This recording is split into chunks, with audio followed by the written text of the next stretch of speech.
You're watching to the Black Eagles podcast, a Beşiktaş talk show. Ahmet Dursun Sergen aldı.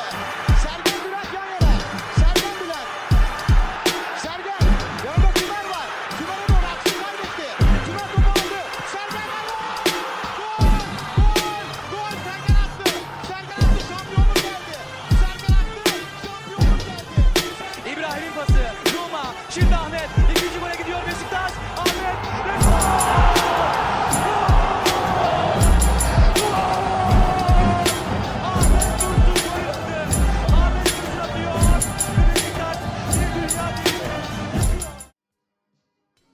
Hello, Black Eagles. Welcome back to the Black Eagles podcast, the foremost Beşiktaş podcast on the internet in English. My name is Kaan Bayezid, and as always, I am joined by my two co-hosts. And I forgot to do something. I just noticed it now, and I'm gonna fix that right now. But first, I am going to introduce my other co-host, Kartal Uğur, because that's the only one on the screen right now. So, Kartal. How you doing, folks? How are you doing, Kartal? Yeah, I'm good, man. It's been beautiful weather here in Scotland since last week, really, and it's continuing all through this week as well. So yeah, it's been beautiful weather. So big win yesterday. I did actually miss the first 35 minutes of the game because I was doing garden. I didn't want. We were doing it for like 4 hours, and I didn't want to leave it like unfinished. So I thought I'll plough through it and then I'll watch the match. But obviously, I watched from 35 through to the rest of the game and the highlights. It was a good win. Very, very, very good win. But I think at the same time, obviously, it's a win. We can't get too ahead of ourselves after this win because the opponent was Adana Demirspor. They're the worst team in the league. And they beat us earlier in the season. Yeah, they did. But does that mean that they are good? Yeah, no, we were just really. Yeah, mostly the latter. Although, I do think their points don't necessarily reflect their grit. I'll put it that way because yes, they are lacking in quality. First half of the season, they had more quality still. If you'll remember, they had Yusuf Sarı, who played a pivotal role in that defeat for us, and he did it again when he played for Başakşehir a couple of months later. Anyway, let me introduce my other co-host, as always, from New York City, New York. The man with a plan, the Knicks fan, Sinan Schwarding. Sinan, how are you doing, buddy? I'm first of all thrilled to be able to wear this green jersey finally, within the rules of our podcasting, right? Like I always wear the jersey we wear, so I think I snuck it on once when we went when we did one on an off week where we didn't play or something. I've found an excuse to wear it, but it's good to finally have a legit reason. And yeah, like Kartal, New York weather's great. Knicks, yeah, seen better days, but I mean, I shouldn't say that. We're still winning a series that I said we were going to lose in 4 games. So whatever, it is what it is. But yeah, man, life is good. And especially regarding Beşiktaş. It seems like we're making a thing of this, huh, guys? Celebrating victories? It's been a while. Yeah, let's hope long may it continue. Right, Kartal? Yeah. Yeah, of course, man. Ideally, we win the rest of the games and we finish the season with a six game win streak. That'd be beautiful. Is it going to be hard knowing us this season? Yep, I think that's going to be hard, but we're hoping for it anyway. But even if it wasn't us and our spotty form this season, I think it would be hard regardless because our remaining opponents, 2 of them are still fighting relegation. And when you play teams who are fighting relegation, it's never easy, right? So it's one of those, right? Teams. Really, let me put that microphone a little bit closer. Then hopefully I will shout. Hopefully it's better then.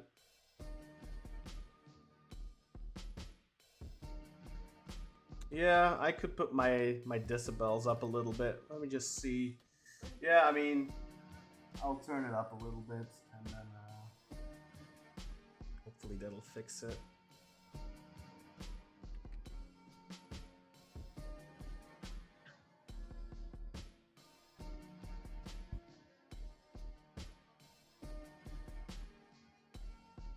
Yeah. Mm-hmm.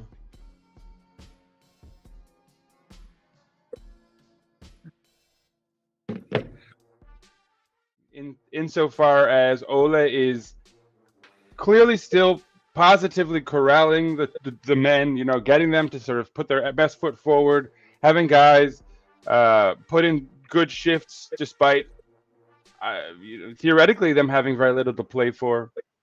Although third place is a pretty fun. I hope that's been explained that it's actually a pretty big deal. But yeah, I don't know. Like there's something kind of fun happening here. You're seeing guys score goals again. People buffering stats, which might provide them a way out. If we can probably not sales wise, but at least, we'll pay less of someone's salary to leave or whatever it may be. Of course, Ox. That's another story we'll have to talk about. He went down to injury. Mm-hmm. But, guys like that who we all kind of want to see leave, maybe Ciro, although, he's played really well lately. I'm kidding. I'm pretty sure. Definitely really good, yeah. He was very good in this match, but we need to get away from... Yeah, I was kidding. I think we need to... I'm not saying that you do it, Sinan, but I think a lot of the fan base do that, so that's... Yeah. I mean, that was sort of my joke. Is I feel like people are so fickle that like there are people who are like, we need a statue of him now, and it's like, dude, chill out. Like he's still old. Yeah. He still had a subpar season. We need to, and like the thing is he showed these heights when he was healthy previously in the year. The problem was that big lull where he got injured and it took so long for him to come back. Like that's what we can't really afford from our talismanic, attacking we need to centerpiece. Look at the season as a whole, right? And we need to grade the players kind of on that. Just gonna I had it up already, but I'm just gonna bring up the standings quickly for people to see. So with this this 4-1 win against Adana Demirspor, now we are on level matches played with our direct competition. Samsunspor, Başakşehir, and Eyüpspor even have one game more. So Eyüp only have 2 more matches, and they're on 50 points, so they can't get us anymore. So we are guaranteed top 5 football, and depending on who wins the Turkish Cup, Trabzonspor or Galatasaray, if Galatasaray win the Turkish Cup, we are even guaranteed European football. We can lose all 3 remaining games and we would still qualify for Europe. So funny things would need to happen for us not to qualify for at the very least the Conference League this season. By the way, guys, let me know if my volume is better now. So we are on 58 points at the moment. Samsunspor are on 57 and Başakşehir are on 51. So Başakşehir are 7 points behind us. So if we get at least 2 more points, we are safe. Unfortunately, I do believe Başakşehir have the head-to-head with us. So we do need to have more points than them. But only 2 more points should put us outside of their striking distance, and they also still have to play Galatasaray, although that is on the final match day, and Galatasaray will already be champions at that point, so you never know. But I believe it's a home game for Galatasaray, so you would imagine they would still want to put on a show for their home crowd. And if you watched Başakşehir against Fenerbahçe, not very impressive what they were able to put on the mat. So Samsunspor really our only realistic rival, only a point behind. They play Sivasspor and Kayserispor at home, and then they travel away to Trabzonspor. I think a minor advantage for us is that the away game against Trabzon for Samsun is after the Turkish Cup final. So if it would have been, for example, before, then you could imagine that Trabzonspor... Yeah, they might rest players. They might rotate, they might rest some players. So that won't happen. On the other hand, of course, that Turkish Cup final is their final of the season. Afterwards, you could imagine some of their players maybe mentally check out. So it's a double one, So really for us, with Alanyaspor on the weekend away, very tough game. Then we have Rizespor at home. And then finally we close out the season away again against Bodrum. And Bodrum are still fighting relegation. So depending on how the next 3 weeks go, Bodrum could already be down. They could be saved. Lots of scenarios possible there. in the standings. Yeah, I mean the good news is that Alanya has a game in hand over all the guys behind them. So they'll have slightly less of a sense of urgency theoretically, in that they'll be like, oh, we could kind of afford this when they've probably already chalked it up as a loss, as they should. But and again, as you said, because you need to remember that. I just mean mentally they have to all be aware that they're like the betters. That Beşiktaş are the betters favorites, right? That they're the outsiders for the match theoretically. Of course, I'm not saying that they're not going to try to win. I just mean that with that game in hand, there's slightly less danger for them if they do not get that result. Obviously, like Sivas is right on their heels. I mean, I think the good news about Bodrum is they'll likely know their fortune by the time we see them. I mean, hopefully, unless something goes crazy there in these last couple of weeks. To keep in mind, we tend to struggle away at Alanya, even in seasons where we're a little bit. I know Alanya's a decent team. I don't know how they've found themselves in the relegation fight. I was going to say that their coach is Sami Urlo as well, but it turns out I think he was actually sacked. Yeah, he got sacked a few weeks ago. Yeah, or he left. So I think that's an advantage for us, because I think you could almost say we would definitely lose if Sami Urlo was still. Well, come on, man! You have to give Ole a little bit more credit than that, I think. Yeah, but bro, Sami Urlo's beat us in like the last 5 games he's played against us. So there's some ridiculous. Yeah, but that's like walking under a ladder or a black cat crossing. That's just pure coincidence, in my opinion. It is probably an advantage, however, that Alanyaspor did win on the weekend. They won away at Gaziantep, and that kind of alleviates some pressure from them, because right now Alanyaspor are in 15th position, so they are outside the relegation zone. But I believe I think they're 4 points clear of Sivas and Bodrum. 3 points clear of Sivas and Bodrum.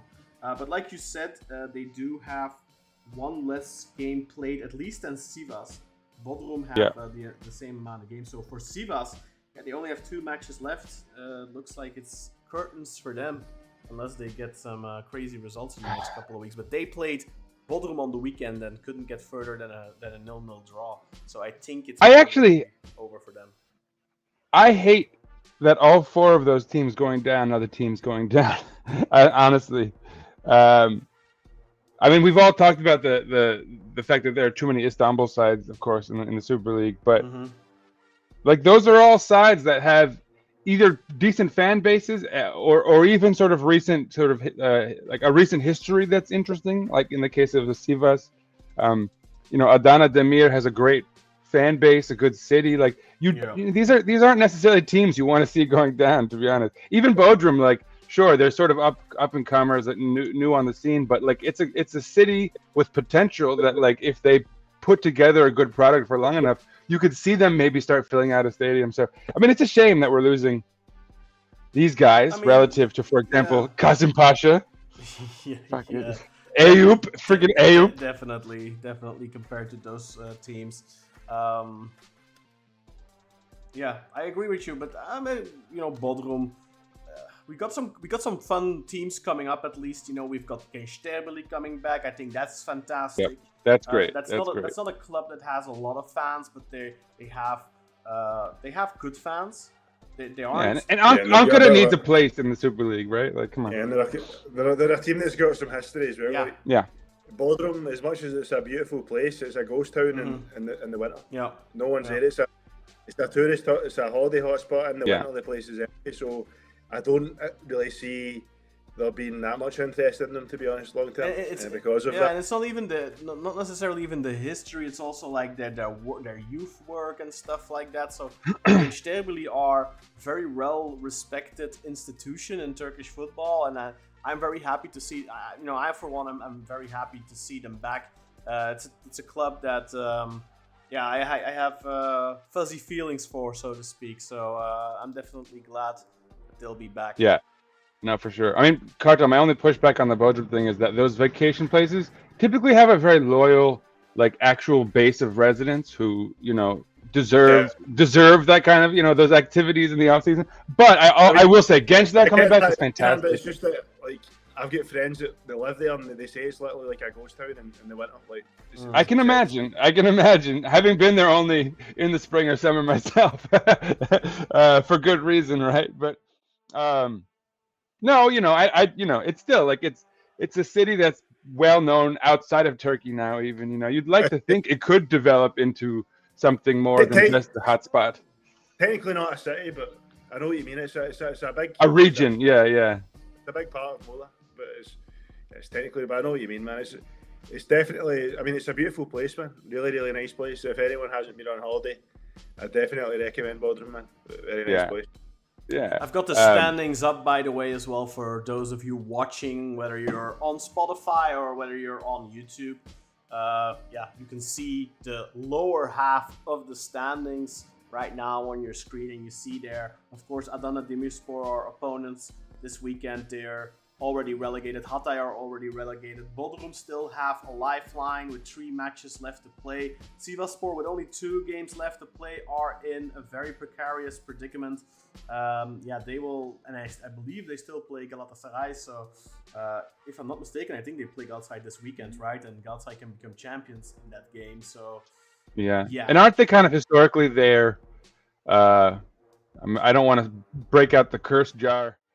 Beginning of the episode, there, little B. Isn't Sivas typically? Don't they? Here, I'll be fancy about it. Don't they typically capitulate to Galatasaray?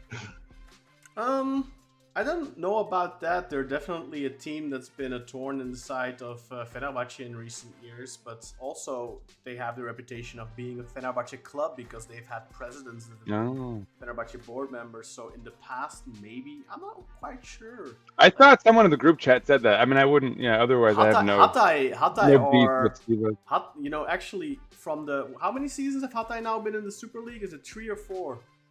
So, and of course.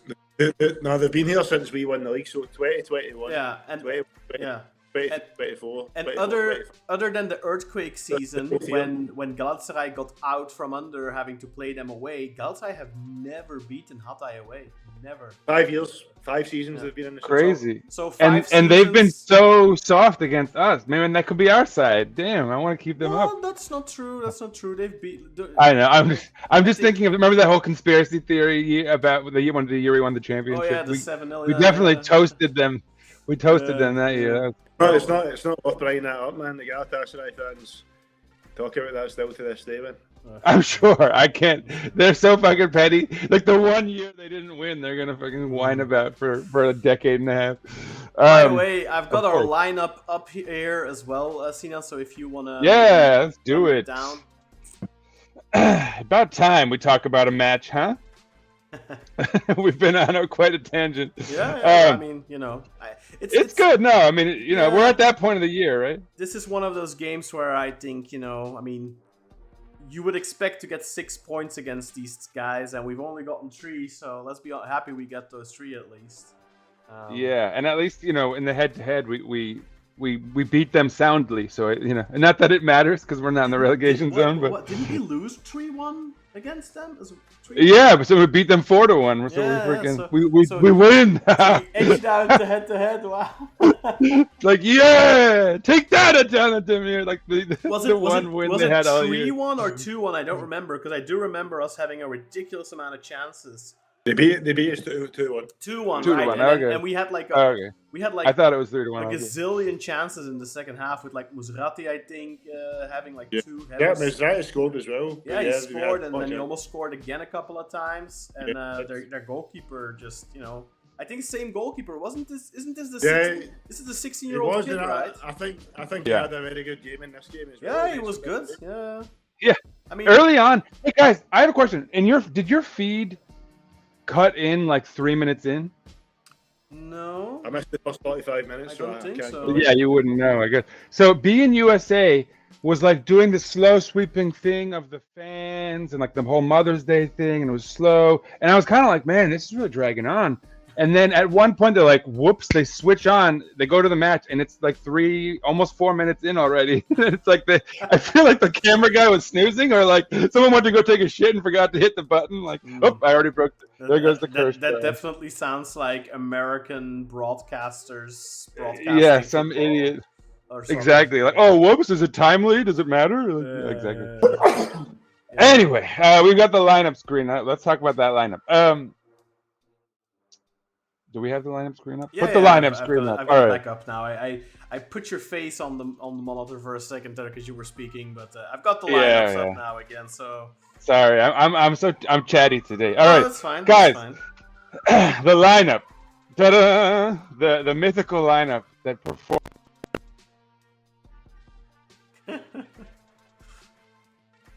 Yeah.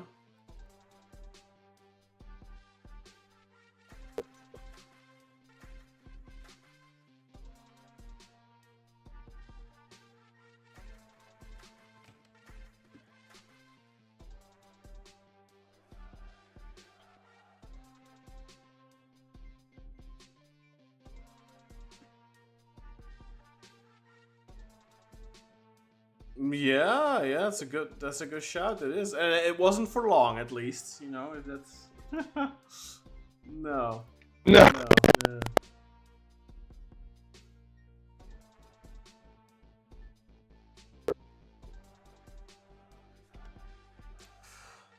Oh, I don't know. Maybe it was being a little hard. I think he didn't look very good on that goal. I know, but like I feel like you need to pay attention to it. Like the ball hits the crossbar essentially, and he makes a sidestep like it hit the bar next to him, and like I feel like he's making a move to make a move, if that makes sense. Like, you know, I had the impression that's no.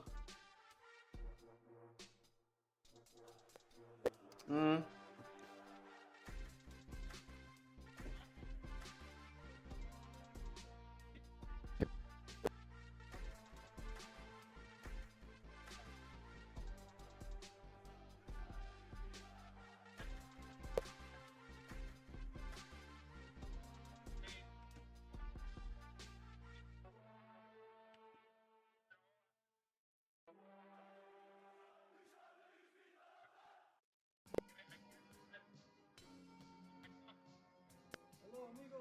How are you? Come to Beşiktaş.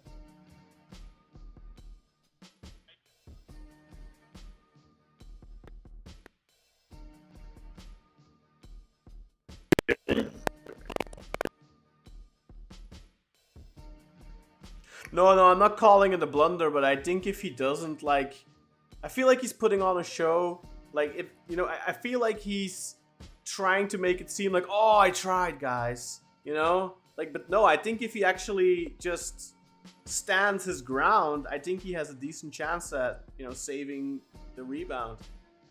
But, you know,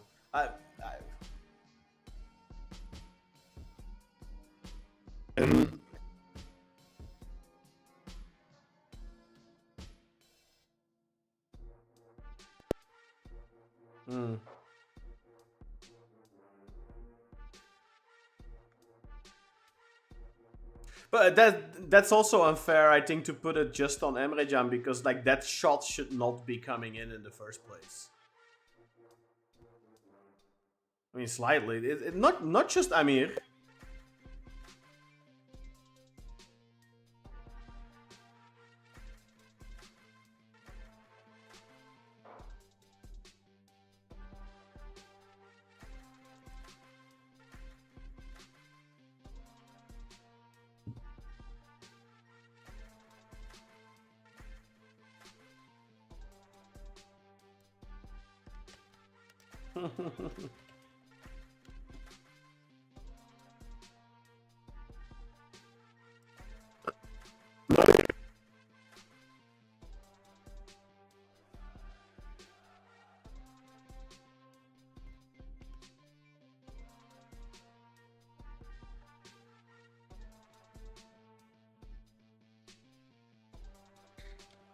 Exactly.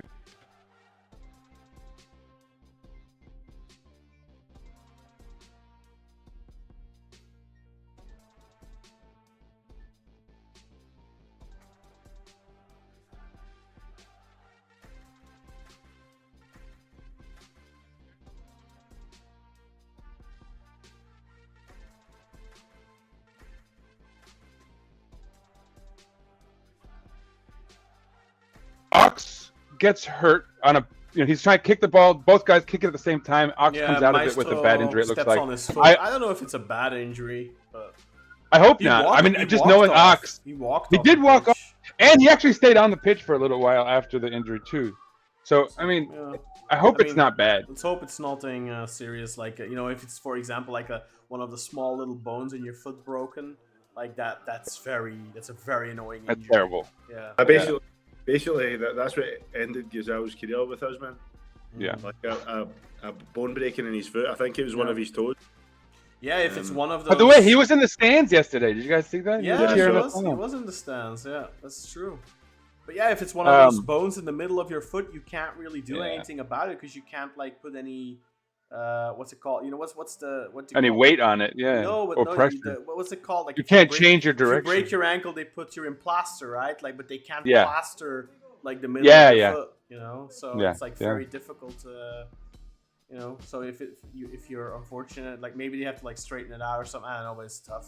Those injuries are always tough. So, but let's hope it's nothing serious for Ox because he's been playing a consistent amount of matches, and I'd be very disappointed if he gets injured before the end of the season because that makes it difficult again then to hopefully upload him, find a new destination for him. Yeah. Exactly. No, and that's exactly.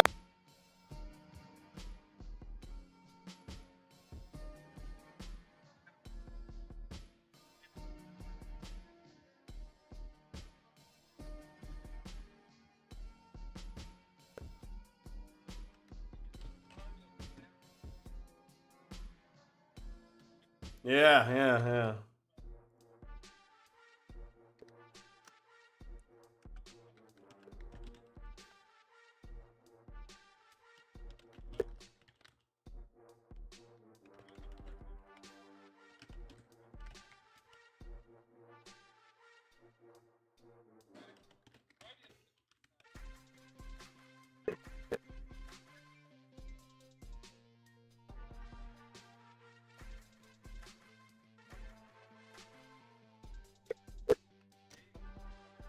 Yeah, I mean, not. Yeah. I mean, he probably, it's probably just a concussion. I'm sure he'll be fine. Nothing, but I mean, you can't blame. Obviously, you cannot blame the Adana Demirspor player for that. No, not at all. For example, the first one to Ox, I wouldn't be super harsh on Maestro, but that's I mean, he injures Ox, not he doesn't play recklessly or anything, but I think that's a potential yellow. But then the guy that came on for them, I forget what his name is, Ahmet Betov or something. I'm Betov, yeah. First he knocks out Gabriel Paulista's tooth. I was about to say, and this literally the Felix injury goes on. There's like a 7-minute delay because he's got to be like slowly walked off the field, and then they restart play literally.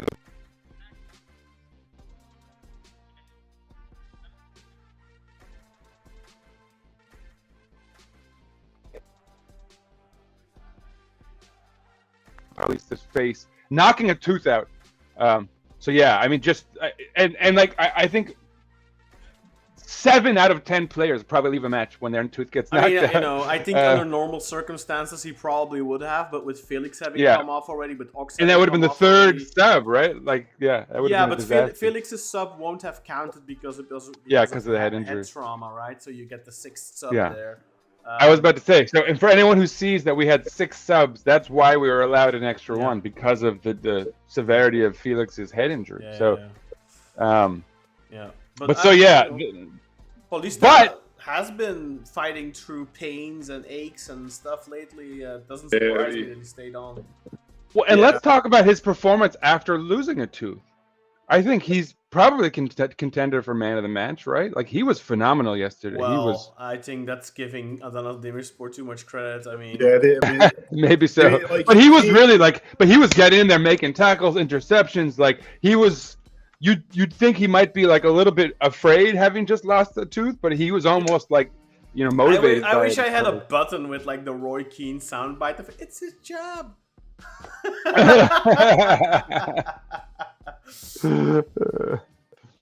Katla, what did you want to say? I feel like Adana Davis didn't really have anything apart from the goals, mainly just long end shots, wasn't it?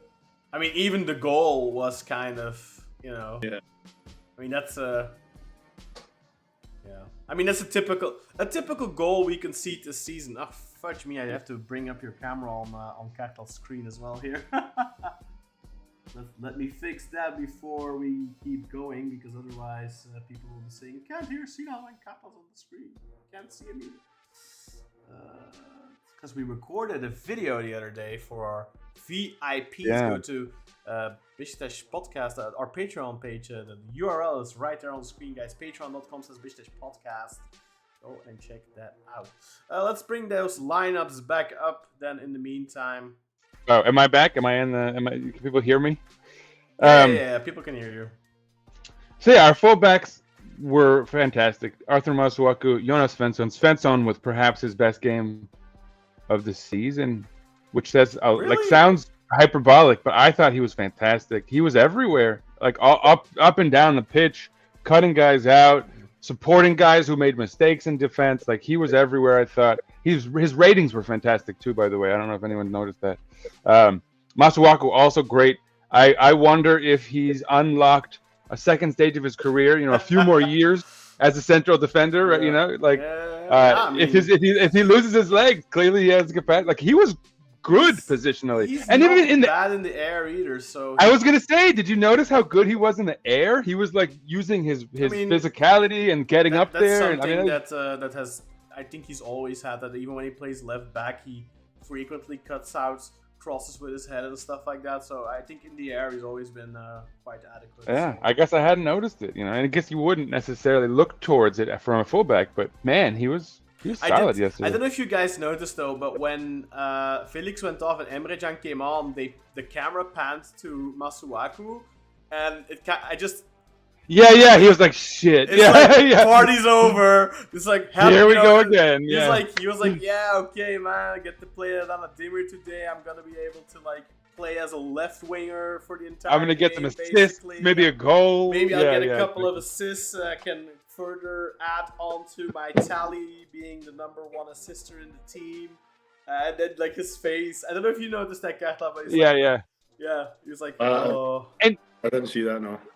To be fair, he might have been responding to the Felix injury still, kind of like, oh, like that's terrible, kind of, because people did seem affected by it. Yeah. But the way it they announced the sub coming on and that he was moving to center back, and then they showed his face and he was doing that. It was perfectly timed. It was comic. Yeah. It was. By the way, worth mentioning, guys, don't know if you remember this, but we were all talking about Masuaku last season in the summer. We were talking about Masuaku and how, look, I'm going to knock on wood before I say this, but we were all saying he's good enough, but we can't trust him because he's always injured. He hasn't had a single injury all season, I think. I don't think he's missed a single game other than suspension.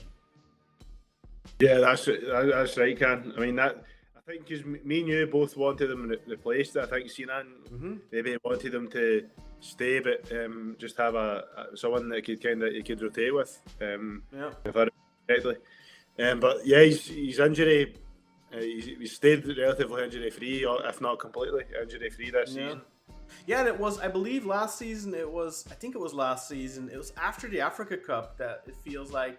I guess he got injured at the Africa Cup or something, and he just. He was injured a lot before that as well, I'm sure. Yeah, maybe. I don't even remember that. But yeah, maybe, yeah. And then he went into the Africa Cup, played everything, and then he came back and he missed a bunch again. So it kind of felt like, maybe you shouldn't have played that Africa Cup, But, we always get burned. We get burned by these international burned by tournaments. the Africa Cup. Hopefully not anymore in the future. That. Let's continue with this lineup. Now it'll be the Copa America when Arroyo goes over there. I've just maybe had a bit of a thought, right? Yeah. So he starts. Maybe the fractured relations with Hassan Bold due to not him, but maybe people that he considered friends being left card. Maybe that played a lot into what happened last season, and then the lack of concentration a lot in the first half. And not just that, Kartal, if you remember, it was even before Hassan Arat, the Ahmet Nurçebi board, if you'll remember, they did not want us to sign him permanently. They didn't, and Şenol Güneş treated him very poorly as well. So I feel like ever since he's been at the club, he's been kind of treated as a black sheep. Like I think these couple of months now with Serdal Adalı and with Ole Gunnar Solskjaer are the first couple of months, other than the beginning, maybe the first half year or whatever it was, like that he's been treated with a proper amount of respect. And I mean, including from us, from the fans, you know, I mean, we were fed up with him. To be honest, I loved him in the first season. I thought he was maybe our best player. Yeah, I mean, back then we were saying this guy is the first thing that comes close to Adriano. Remember? Yeah. And some might even say he might even be better. I think I might have even said that. I definitely did not say that. But it was that first season. It was amazing. He was really good. Yeah. Şenol Güneş did mistreat him at the start, but then I think he did win Şenol Güneş over. He won Şenol Güneş over, but that doesn't mean, you know, Şenol Güneş won him over. Because I think after, like, that's the same thing that kind of happened with Romain Saiz. I think, you know, because with Romain Saiz, he tried the same thing, right? Şenol Güneş treated him like shit at first. Yeah. And then he realized, oh wait, this guy is actually really good. He's probably the best defender on our team. I need this guy. And then he like tried to like make up. It was like too late. But Saiz was like, fuck you, dude. Like, not with me. Yeah. That's not what I came here for. And like, you think about guys like Rebic or him, you know, who came. Sure, like we're always like, oh, they're old and they're already at the end of their career. Like, why do they treat us like that? But like for them, they came from still fairly high-profile places. To us, probably with the expectation that they were going to like become much more important players for their team than they'd been given the chance to previously. Yeah. And instead, they're like having to fight for their spot in the lineup and shit like that. It's also not like a one-way street. Like it's not just. No, of course not. They should be more professional too. Yeah, and Romain Saiz, like we can't forget, like he put his Beşiktaş season on the line for the World Cup. Let's not forget that either, right? Like he didn't play because he was injured before the World Cup. Then he played the World Cup with significant injuries. Played the semifinals while injured, like egregiously so. Then came back, couldn't play for a while because of that. Like that's also stuff that I don't take kindly to as a Beşiktaş fan. Like I think that's treating the club with a lack of respect. But at the same time, you know, Şenol Güneş didn't show him the proper respect either, and you know that's kind of a vicious circle. It's two-way, as you said. It's got to be a two-way street, both ways. Yeah, exactly. The respect also has to come from both sides, and I think both were lacking. So, guys, to finish up the backline talk, Emre Can Terzi, we should probably mention him since he played the bulk of this game. Kartal, we haven't heard from you in a minute. What are your thoughts on Emre Can? You gonna give it to the Terzi hater? He made a mistake for the goal. I felt. Other than that, I didn't really notice much from. I mean, it wasn't a game where we needed much from that back line, really, was it? We dominated the full game. So it wasn't really a game where he stood out. But apart from the goal, I can't say anything bad about him either, to be honest. Yeah, and also, I mean, I think this is one of those things, like in games like this where maybe you don't need to rely on an extremely offensive fullback that contributes a lot, where you know the other players can get it done.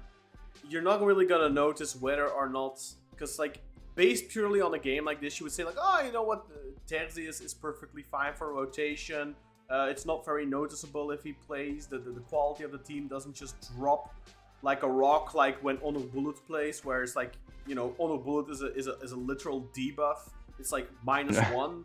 You know, with Emre Can, at least you don't have that. But at the same time, I think if you're playing a somewhat tougher opponent that is a little bit harder to unlock, where you would maybe like those offensive contributions. Although I did notice he overlapped a lot. He put in a couple of half-decent crosses. It wasn't terrible. It's not like he had a couple stinkers too, but he was at least like doing the right things until the final ball. You know, like I noticed that. And even those final balls, like they didn't give me Roberto Hilbert vibes. You know, like or Rashica vibes. You could probably be more recent. But he got an assist. I know. This is 2 games in a row, actually. An assist and the goal. Yeah, who am I to judge a man with assists in 2 games in a row, man? Crosses, no less. Keep the stats coming. Maybe we can, you know. Yeah, someone. this man's gonna end up like high in my power rankings just because I happen to have started them like the last 2 months of the if you season. keep going by the FODMOB scores, if you keep Yeah. using those, then I mean, he's gonna You get never know. like a B plus or something.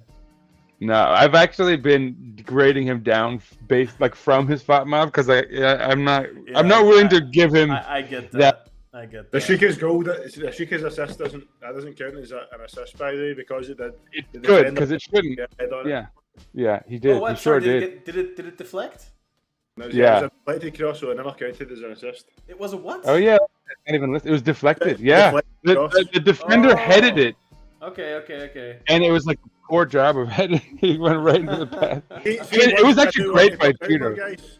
What have I been saying since Rashica first came? Well, since the Bruges game last year, they won each game.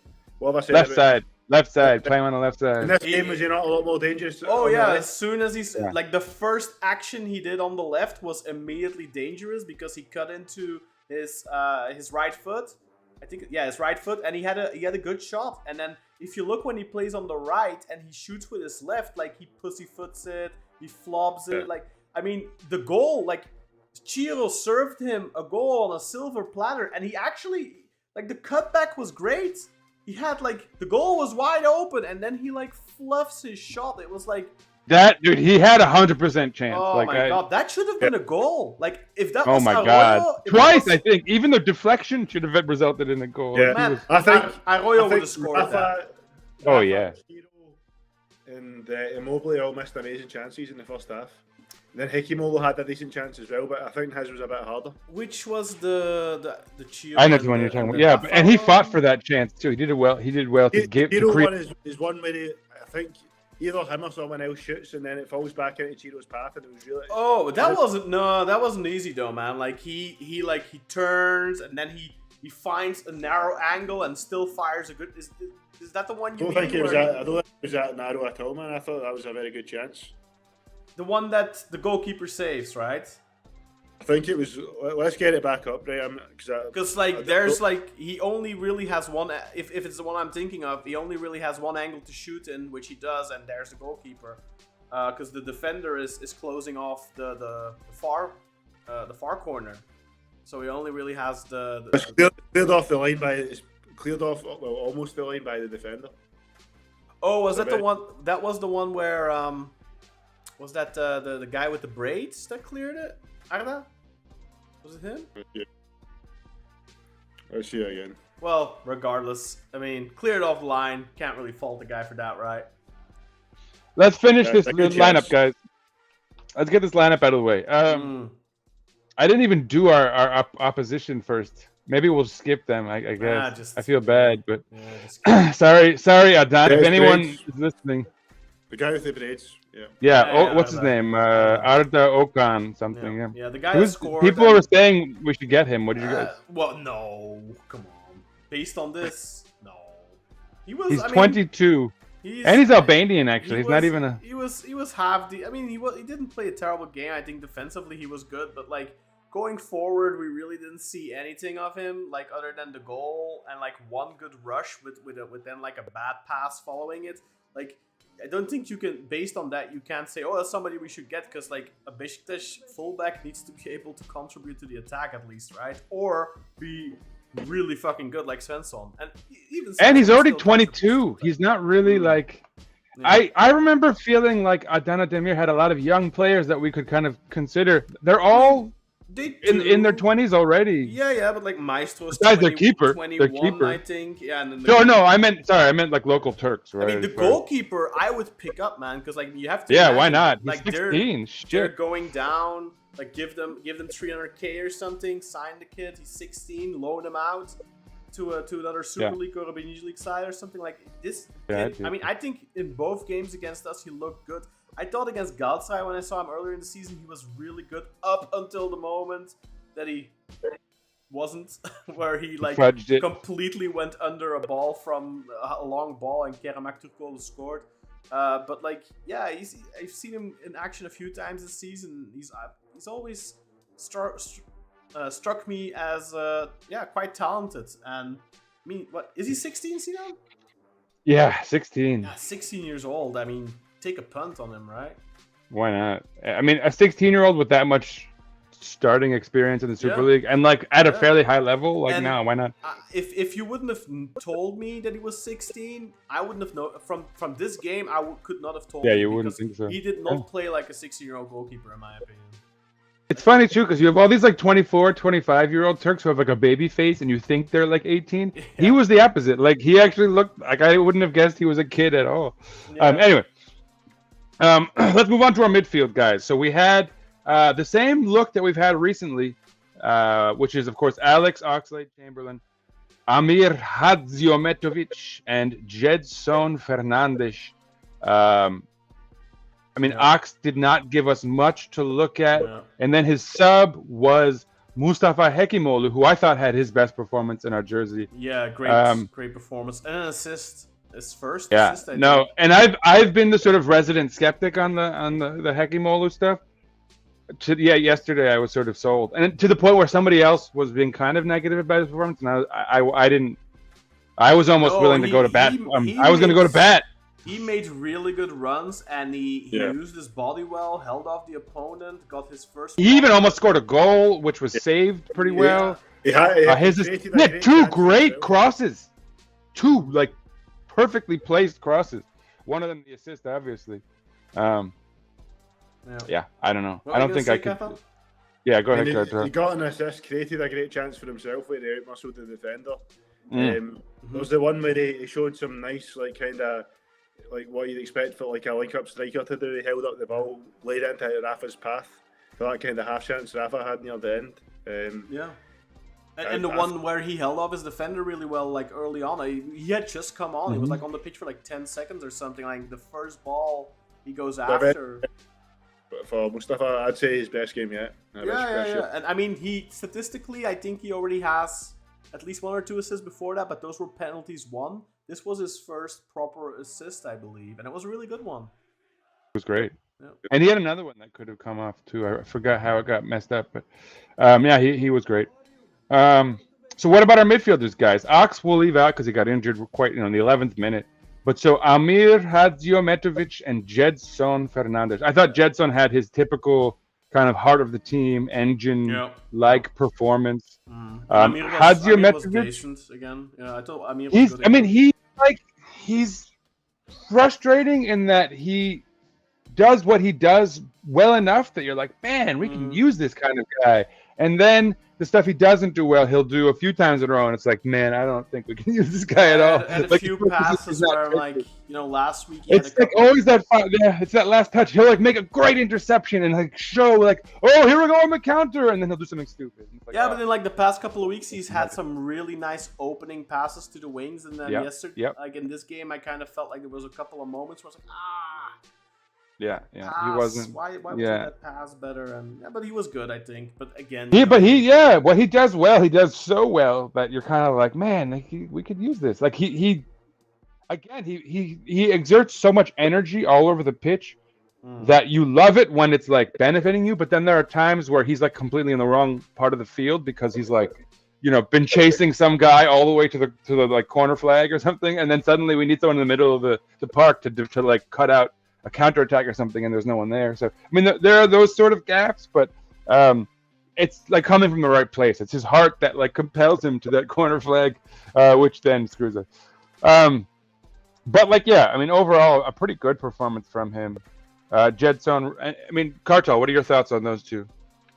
Yeah, I think it was a good game. I think, to be honest, like, see, almost everyone played well. I think in the midfield and attack.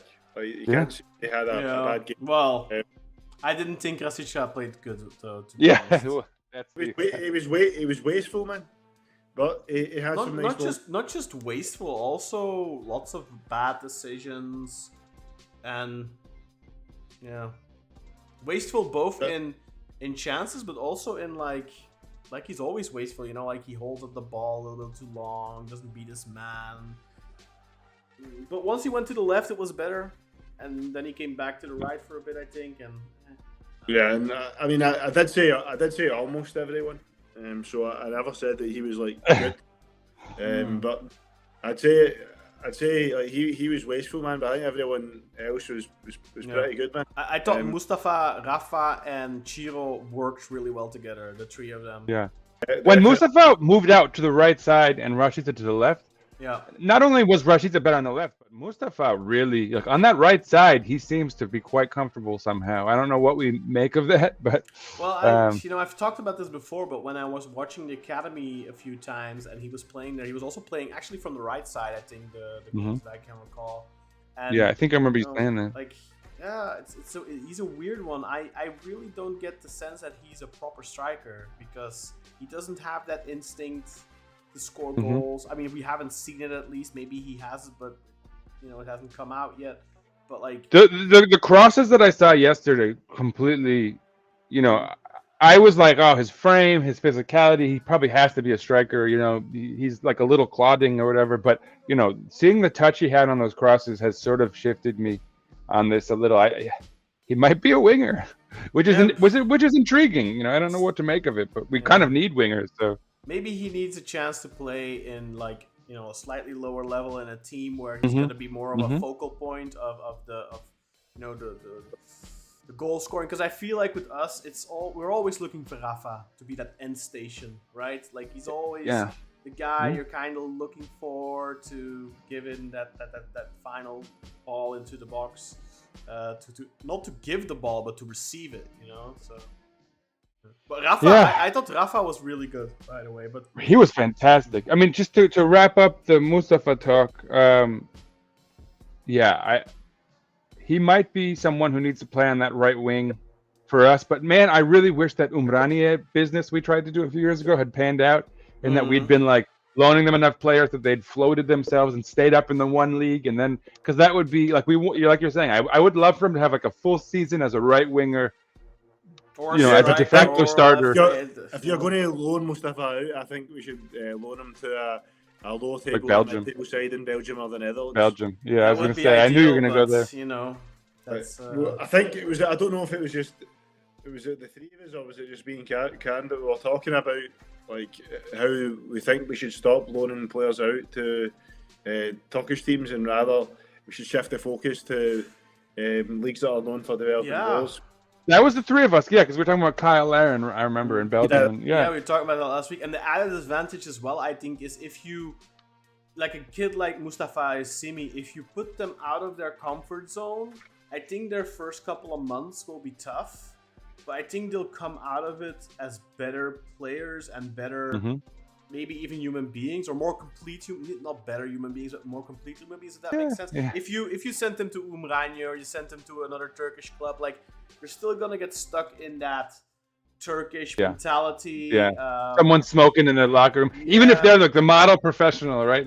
There's the chance for them to be sort of dragged down by and not just that, negative also factors. Just, they'll still be subject to like the Turkish media, the ridiculous and politics, the in the locker room, ridiculous and hype, the praise, and then if you the crushing criticism. I think it's better for them. Like, if you remember, guys, in the summer we heard the news of a Beşiktash fan buying a French club in like the third division or something. Something like that could be really interesting too. Like we talked about it like the that. time. Like, that's the kind of stuff you'd kind of hope for. France, Belgium, Netherlands, maybe Germany, maybe, I don't know.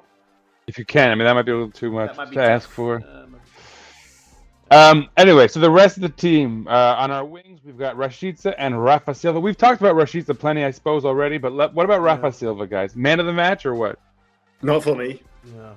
Someone else is my man of the match. Ciro's my man of the match. Yeah. I think Rafa had a couple of instances that stopped him. This being a perfect game for him. There was two positions that I think late in the game, right? He had these opportunities. I think he could have set up Ciro twice, and either the pass was too late or it wasn't accurate, and that messed up. Had they done Remember that Rabona at the end of the game? Yeah, like he could have scored. That annoyed me as well. I said, why are you doing that? Obviously, we've won the game, man, but you want us to go for. It should have been 5-1. Yeah. I get it. Like, he tries to Rabona because if that comes off, it's great. It's and I think he also kind of knows. Beşiktaş fans love that kind of stuff. They really love Quaresma. It's 4-1. I'm just gonna try it, but like. Yeah. No, we all know why he did it, and we were all probably disappointed in the same way. I think we like it. I think we like saying, "Oh, he's got 32 or 33 goal contributions more than if it was a Rabona or not." You know? Yeah, That's exactly. right. That's right. Yeah. At least it wasn't like the fucking Olympiacos Europa League game when it's one each, and then in the last minute you've got a crossing chance. And remember that game in Quaresma done a Rabona in that game?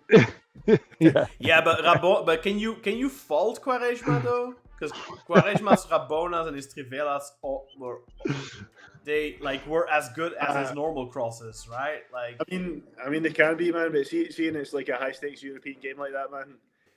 Maybe just cut it back. Didn't he like? I'm sure he like against Benfica or something. He got like a Rabona assist. He did tap Yeah, the so card. it's like When it comes off, it's like one of those you'll understand the reference. For me, Cartel. One of those Carl Anthony Towns threes from way out where it's like no. Oh yes, that was fantastic. For me, Quaresma has a free pass for trying Trivelas and Rabonas whenever he wants, man. Like, do you remember that assist on Hugo Almeida against Alanya Makachkala or whatever the freak their name was? Man, Yeah. I watched that back the other day. I remember watching it live and thinking to myself, what on earth? What is that? I just watched it back like last week, and I'm just like, I can't believe we ever watched a player like that play for our club. Like, that is, I think that's the most outrageous assist I've ever seen. Because it was in the Europa League, wasn't it? Yeah, it was in the qualifiers for the Europa League, and it was like deep. It was like right across like the halfway line, I feel, and he just, man, you have to go back and watch that. Quaresma's assist to Hugo Almeida in the 3-0 home win against Alanya, the Russian team. Man, you have to watch that. It's like, that's orgasmic stuff. Well, speaking of orgasmic stuff, the last person on the lineup we have yet to discuss is Ciro Immobile. And if you want to talk about something that was fairly orgasmic, on that theme, that touch by him on our first goal, where the defender kind of poorly clears it, but he gets it with like the outside of his foot, swinging it up and like kind of rainbows it into his path, and then perfect pass after that as well. And he should have had he had a two great assists, day. right before that. Was the chance that Rashica missed. He should have had 2 assists and a goal in this game, maybe 2 goals. That Rashica miss was like painful, man. And that was one of those misses where you feel it for 10 minutes because it's like. And also with Rafa, guys, there's a couple of moments where he like tries a shot from the edge of the area, like one after a corner, and then like a couple of other ones. And you just feel like on a different day, he probably maybe that goes in. puts one of those in, like. Yeah. I think. So Immobile's my man of the match. What's your opinion, Sinan? I know Khan says Immobile as well. I think you probably almost have to go Immobile. Just it's one of those days for him. Yeah. I mean, who else would it be? I guess. Yeah. I mean, I think it's something after they both get a goal and assist, but I think Immobile played to be honest, almost a perfect game in this game. He has the assist on the first goal. He creates the Rashica chance. He's got a pre-assist on the second goal. So it's him that plays the ball into Mustafa, and it's a beautiful reverse through ball. Yeah. It's just, I mean, there's that one chance I'm talking about. As Karen says, can you really blame him if the defender's clearing it off the line? Like the guy played in here a perfect game, and I think had Rafa played a couple of the passes better, he could have scored that like 2 or 3 maybe. Yeah, there was a couple of those passes that got intercepted where he was trying to send Ciro through, but the pass wasn't hard enough, or there's a couple of those moments. But that's also something that and the sexiest highlight, right? He had the sexiest highlight of the match with that touch that we were just talking about. So but also something Ole said in after the game, when Serdal Adalı yesterday, of course, was it yesterday? I mean, we almost forgot about it, but the re-election for Serdal Adalı, which we all expected, of course. I mean, I put it in the show notes, and I completely spaced on it just now. I completely forgot about it already because it's such an afterthought, really, these He elections. beat the village idiot. He- Someone he- called him the village idiot. I thought that was hilarious. Not that, me. that was Udall, the financier. It wasn't me. But I mean, yeah, like he wins 91% of the votes, guys. So I think he got 71% against Hüseyin Yücel a couple of months ago. Now he got 91% of the votes. There was a low turnout, against Hüseyin Yücel. 13,000 people showed up, and he got 71% of the votes there. Now it was only like around 5,000, I think, that showed up to vote. So you got 91%, which is the second highest in history, I believe. I think Suleiman Seba won once with 92% back in the 80s. So, I mean, congratulations to Serdal Adalı. But he mentioned in a press conference that one of the things that is going to be a main focus for the summer is finding a really good striker that's going to be mobile and, something like, I don't remember exactly what he said, but Ole was asked about it in the post-match press conference, and Ole was very respectful towards Ciro. He said, well, Ciro is here. He's a good player. He's been working really hard in training, and today, we see what his quality is. We will see what happens with him in the future, and so on and so on. But also that it's really important that we create chances for Ciro, and he will score goals. That's something we've been saying the entire season. Yeah. Although I do think like the last couple of months, like it wasn't just us creating chances for Ciro, because he was getting some chances created for him.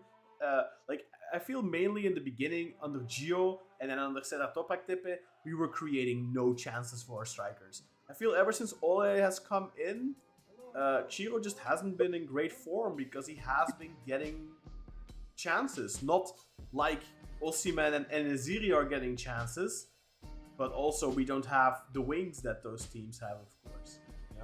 So Yeah. I mean, it's one of them things, right? Like you guys were talking about at the top of the show. Like now everyone's like, oh, Ciro, last week or 2 weeks ago scored a hat trick. Now he gets a goal and assist, and for some people that's enough. We have, of course, to look at the total package of the season. For By the way, he has 15 goals now in the league. He does, but for a long stretch of time there, he didn't contribute at all. He was like stuck on 10 for like 3 months. Yeah, and No, but the reason I mentioned the 15 goal thing was I forget.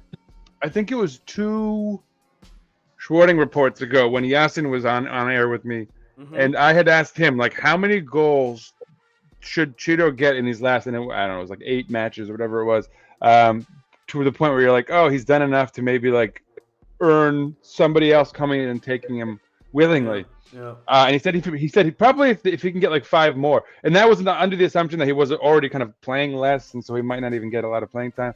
But so he reached that rather quickly. The like first two matches of the month, and he already hit it. And maybe hopefully he can add a couple of more, and hopefully Rafa can add a couple of more, because the most amount of goal contributions in a single season in the last, let's say, 25 years has been Mario Gomez with 34 goal contributions in the 2015-2016 season. According to Transfer Market's data, right now, Rafa is on 30 goal contributions.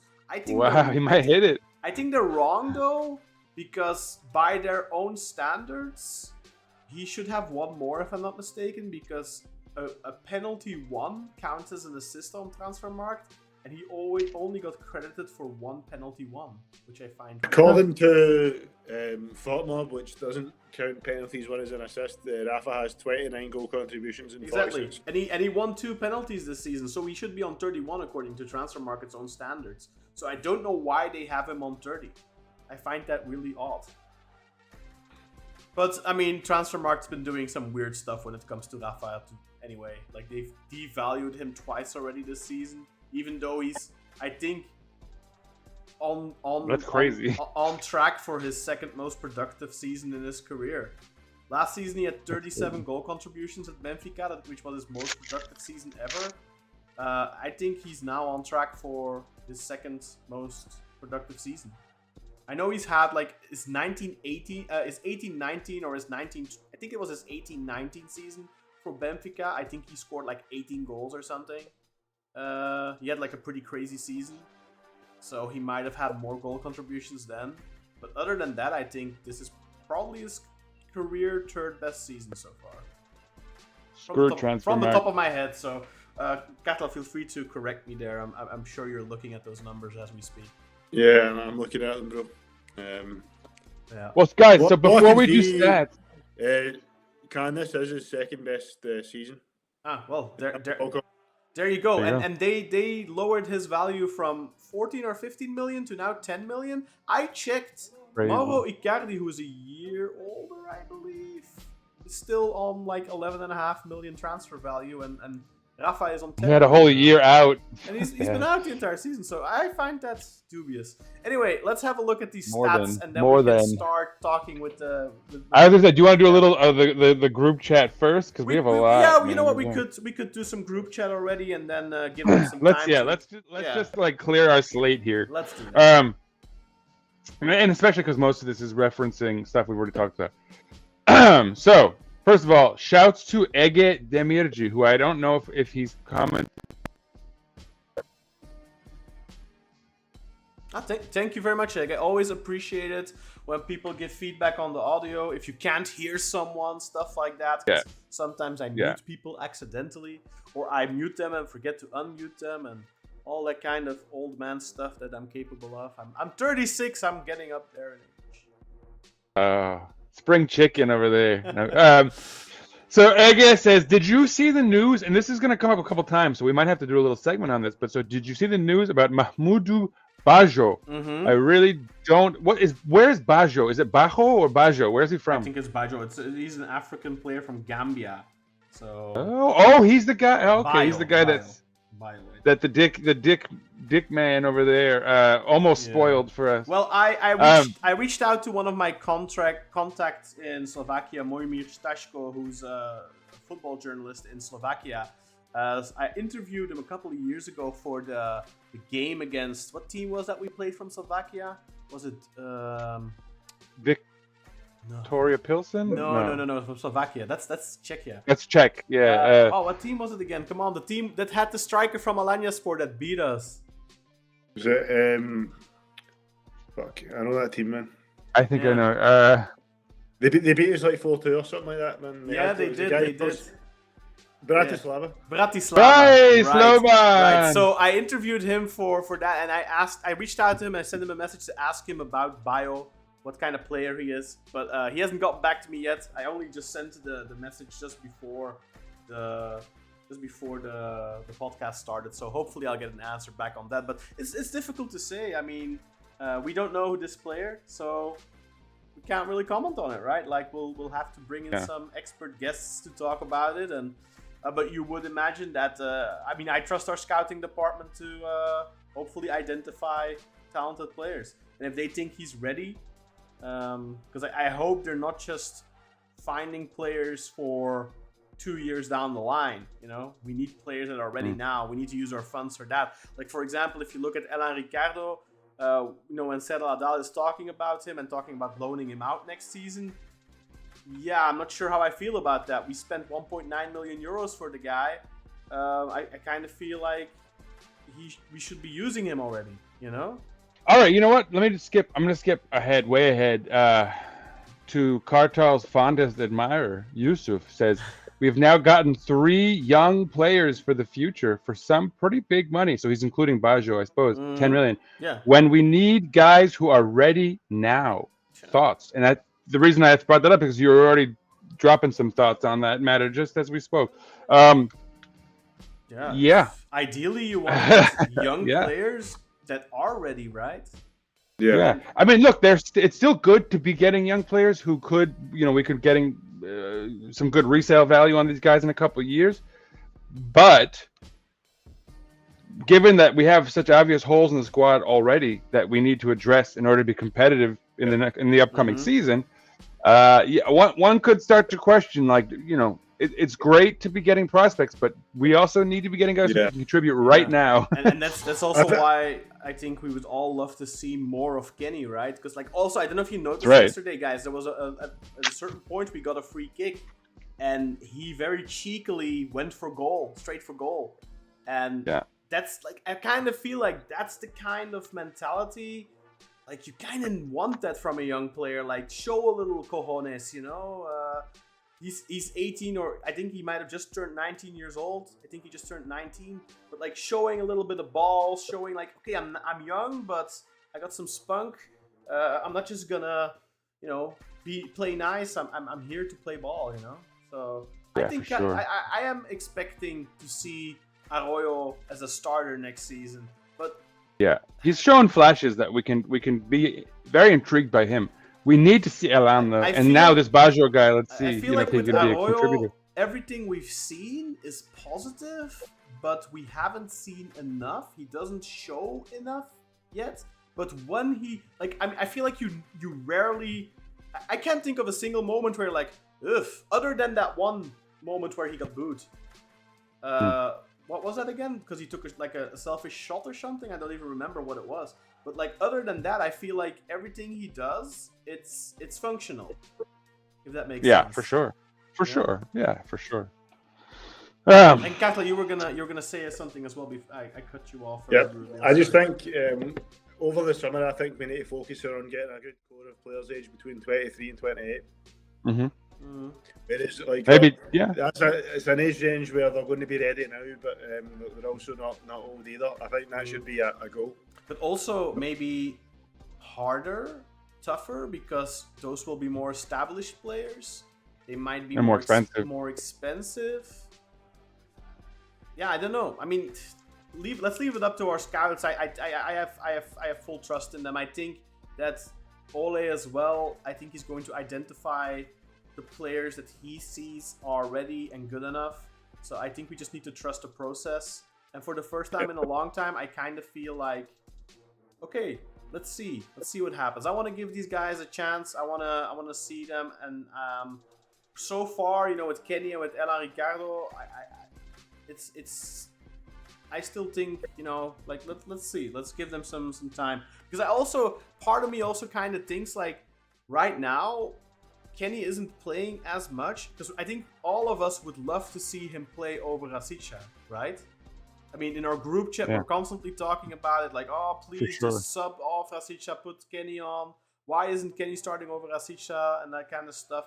But part of me is kind of hoping we're doing it on purpose because we want to put Rashica in the shopping window and hope. Yeah, I've been hoping for that. Yeah. I'm hoping someone. I mean, I know I've said this many times. Who's gonna buy Rashica? He makes $2 million a year. Who's gonna pay money for him? I've said that so many times. At the same time, if you look at his statistics, they don't. That's what I see. They don't look bad, So maybe that's what I mean, and like that's why yesterday he's got another goal. When they took that assist away, I was like, damn, because like those, that's a shame. So let's maybe hope. I kind of feel like with Ox, maybe Rashica, maybe Amir, we're kind of putting him in the shopping window, trying to not completely, devalue assets. Devalue our assets and give everything away for free. Maybe like with Ox, it's not about getting money, but it's more about saving money. Maybe. It's why I feel very positive about Ole in general, because I feel like he understands the way the club needs to operate, and that I could very easily see him thinking like this is for the best of the club. Like this is not necessarily for the best of like player development or our performances right now or next season, whatever it might be. But like we need these guys out so that those guys can get in. And it wouldn't at all surprise me if he was operating on that level. So, Katal, what do you think? Do I have my rose-colored glasses on? Is that wishful thinking on my part, or do you think there might be something to that? I think it's wishful thinking, man. Because there is a lot of news about, this guy's going to stay, that guy's going to stay. So I think, hopefully you're right, Can, but we just need to wait and see, man. But also, like, who's putting that news out, man? Like, they're all talking. Like, we saw it this summer, right? Like, they talk a lot of smack. They talk like they know, but they don't, man. Like, they don't know shit. Like, the only one that clearly has an in is Firat Günayer, right? And I feel like he only gets the info after it's no longer pivotal, if that makes sense. Yeah, he confirms. Well, because I think they're really serious about keeping things internal. So I think to gain their trust, you probably have to show some restraint.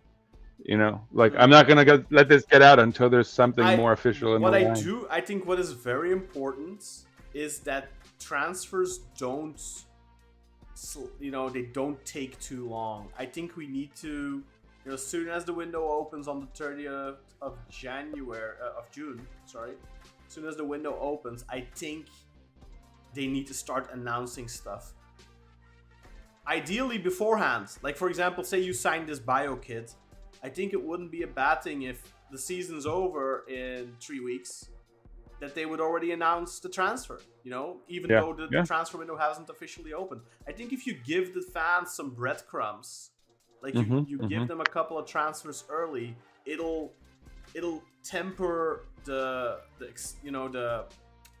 anxiety, especially like I like that. If like the striker transfer is made relatively early before the training camp, ideally, that's gonna do a lot of wonders. If we keep waiting and keep putting it off until the last couple of weeks of the transfer window, then we're in for a hellish summer, because then people are gonna be anxiety riddled, rightfully so, because our team needs so much work.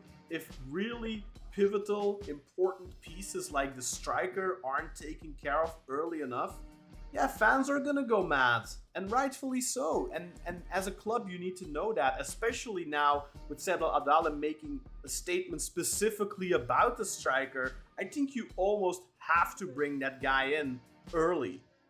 Yeah, I agree. It needs to be a Weghorst transfer, like Weghorst. And we see much smaller teams now even doing, like, Başakşehir was announcing transfers before the window was officially open recently. Like, there's no, it's now become a standard that it's almost silly if we don't do it, because we actually have fans to satiate, right? Like, they don't even have anyone to placate. But they're honestly, I think I would argue they're a bit more lean run club. They're always pretty good at finding those players that like they've had some good black players from France and stuff that they've brought in, and that they've done well with, and they've had like good players from Ludogorets that they brought, like from Bulgaria, and they shop around and they find good players around Europe, and they don't wait too long. They don't let it. But on the other hand, of course, there's not a plethora of Başakşehir fans to be like, oh, they still haven't gotten a left back or something, like. So we're not that familiar with what their gaps in their team is, of course. Yeah. Yigice Beşiktaş, who I think we've seen before. He goes, Slav. For sure. Yeah. He says, Slav football is the best for Beşiktaş. I don't believe in Solskjaer and his game. This game has many weaknesses.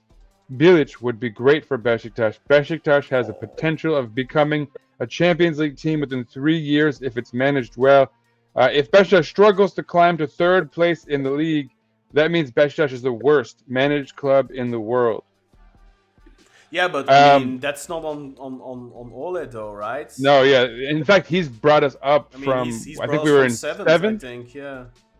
He's brought us from 7th into 3rd now, and I mean the fact that we aren't already comfortably leading 3rd place, that's also down to the fact that the very poorly assembled squad for the last couple of seasons by. But what we're not going to do is pin Ole against Bilic. I like Bilic too. I think he could work in some imagined scenario. When we were being linked to him, I thought, okay, I can see that. Like, I'm not trying to shit on Slaven Bilic, but I don't think that Solskjaer has given us any cause to criticize him to the extent that I feel like we're getting from these comments here. In how long has Solskjaer been the coach now? For, let's say, 4 months. I mean, he's got more derby victories in 4 months than Slaven Bilic got in 2 years, right? And I've been the biggest defender of Bilic in the past. Like, I think in those years we got screwed a lot in the derbies, but it's not like the refs were on our side in these derbies either, right? Yeah, I mean, and again, like, Solskjaer is working with like the shell of a team, like the shell of a number of human beings that are like sort of checked out. It seems, or had been. And if anything, he's even like given them life in a couple of cases. He's given life back to them. So no, I don't. And he's the first coach that has a plan, even in that span of games where we got derailed again because, you know, he got us back on the rails, which we never expected. 1-6 straight, and then the bump in the road came and we started losing matches again. But even in those games, you could see there was a clear plan. It wasn't just, just play the long ball and let's pray that some, you know, maybe we get lucky. No, there was always a plan, and that's like I can't remember, even with Sergen, I feel like there were matches where we were like, I can't really quite tell what the idea is behind this today, right? Like, yeah. And even with, you know, I think Şenol Güneş's first period, I feel like there was always a plan. It didn't always come off really well, but there was always a plan. But like the second period of Şenol Güneş felt like it was just, okay, give the ball to... and you know what, that's not even true, because I feel like the last couple of... Like at a certain point, with Şenol Güneş, even in his first stint, it just became give the ball to Quaresma and... I was just say the first stint fell apart too. And hope he does something. And then the second stint, it was give the ball to Abubakar and Ghezal, and let's hope they do something. So, but what's crazy is like the start that Şenol Güneş had, where he had us playing almost some variant of like a tiki-taka thing. Like, I don't know where that went later on. I mean, I guess the talent left, and he sort of plan B didn't pan out. You need to play a different game with Talisca than you did with Jose. Yeah. That's true. Yeah, he didn't adapt to having players who couldn't play that way. You know, and so he reverted to just, as Khan said, but kind of like I've been watching trust Fenerbahçe and inshallah a lot recently, and I have to say, you know, I was critical of Talisca. I said, oh well, you know what, he's a step slower. He's not prime Talisca anymore. But I have to say, like the last couple of matches, he's been good for them, and he's been good in combination as well. Like I feel like he's almost maybe improved a little bit in his passing game, his short passing game. I'll put it that way. He always had the long passes on point, but yeah, I don't know. I understand where you're coming from. He's no Jose Sosa, of course, but yeah, it just required a tweak that we didn't quite make. Anyway, Carlito is back. Hello to the financier. Good evening, Eagles. He said, I like that there is still something to compete for, and it's in our own hands. No guarantees with this team. I know. Sinan rocking the green shirt. Apparently there was a little run on them in the stadium store after the game. Yeah, it looked good on those guys, man. Shouts to you, Ural. Thanks for tuning in. We're going to get more out of him. He gave a lot of great sort of sound tidbits that we needed to tweak. One funny sound comment. I won't read them all, but it's a new commenter, Phil France, which is, does that mean French girl? And she... this feels a little targeted. She goes, Sinan is twice as loud as the others, as always. Is that a volume comment, or is that more of a, am I like yelling? I am pretty hyped. I mean, clearly I came into this episode with a little energy. The Finnish kebab, not the Swedish kebab, says Yiche, not with that squad. So I think he was talking about the comments about Ole from earlier. Yeah. And then Carlito says, any word on the missing tooth? We're talking about, has it been found? I think it was. I think I saw someone pick it up and like run it to the sideline. I hope he got an easy tooth transplant. Yeah, I was wondering about it as well. Was it just a crown maybe that came off easily? Yeah, I'm curious, but hopefully Serdal Adalı paid his dental bill. Yeah, I mean, he played a great game, and at the end, I saw they're doing the goodbye, going to the different parts of the stadium, and he was trying not to smile or talk to people, and then at one point, Ole was, and so he like covered his mouth, and they had a funny, it's a poor guy, but he played great despite it, yeah. And shouts to like an easy tooth transplant for Paulista, to ice on the brain for Felix, and hopefully Ox, just put your leg up, rest, get ice on that thing. Hopefully he's not too bad. Shall we look at the stats, or are there any... Almost. We're almost through. We've got Carlito says Paulista needs a better right back and left back, and he'll get injured less. Maybe wishful thinking. AK Karacareler, new commenter says King Nejip is back. Yes, indeed. He did appear. We should probably make note of that. And then Emirhan Guven says, hi, folks, just joined. I feel like we've seen Emirhan before. But he says, seems like Mahmudu Bajo from somewhere in the Balkans is joining the team this summer. Have you heard about him? He will also cost some million euros. Are you okay with these costs? Like Ricardo and Arroyo, he made it even with Semi, as Semi didn't pass him in an open position just before that. Oh, that must have been about something we were talking about at the time. But so yeah, Bajo, people want to talk about Bajo. Ali Vonal, let's not forget about how piss poor Q7 could be when he wasn't feeling it that day. LOL. I mean, yeah, that's true. You know, Quaresma could be a very frustrating player because he'd get frustrated with himself and then he'd start lashing out. But I think that's the price you play for his brilliance, because if you look at, and that's also the reason why he played for Beşiktaş, not for Barcelona or Real Madrid or something, right? And that's just, I feel like that's the same reason why someone like Jetson plays for Beşiktaş and not for an elite club, is because they have some deficiencies. For Quaresma, it was more mental than talent. Yeah. For Jetson, I think it's more talent in terms of his passing game and stuff like that. But I mean, I think as a Beşiktaş fan, you need to be realistic, right? Quaresma is probably the most elite level of talent we'll ever see play for our club, at least coming from abroad.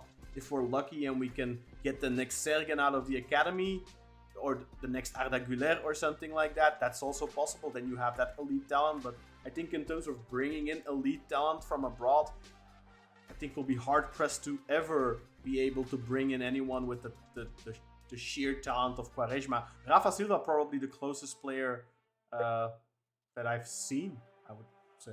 You know, I don't know if you guys agree with that. I would. Last comment, Ume. Good to see Mr. Positive in the chat. I want to see some 26-year-olds now. Not everyone has to be just getting past puberty, which I think goes in line with what Kartal was saying to some extent. He was looking for the 23 to 28-year-old. Let's move on. Let's do some stats. 26 years is already that's 26.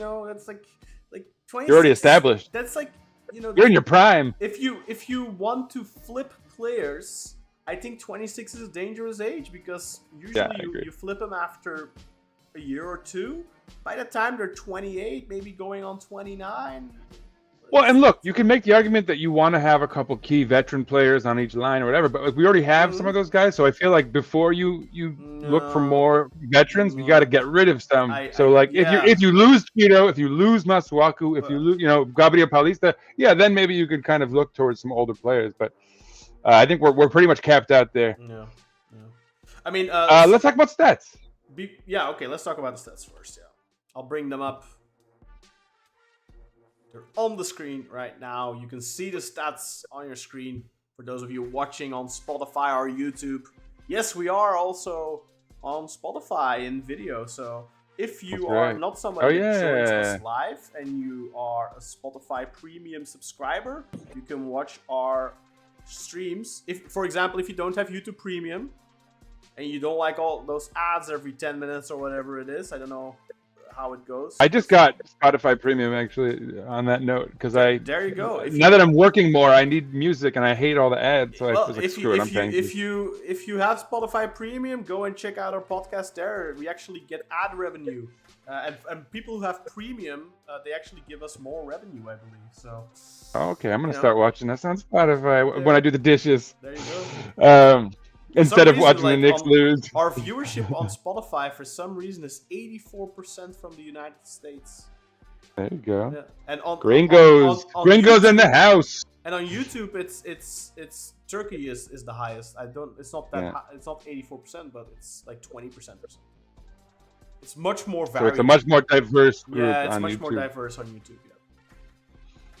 All right, stats. So Beşiktaş, to nobody's surprise, had 63% of the ball to their 37, and with an XG of 3.65, which is probably close to one of the better ones of our season, versus a 0.53 for our opposition.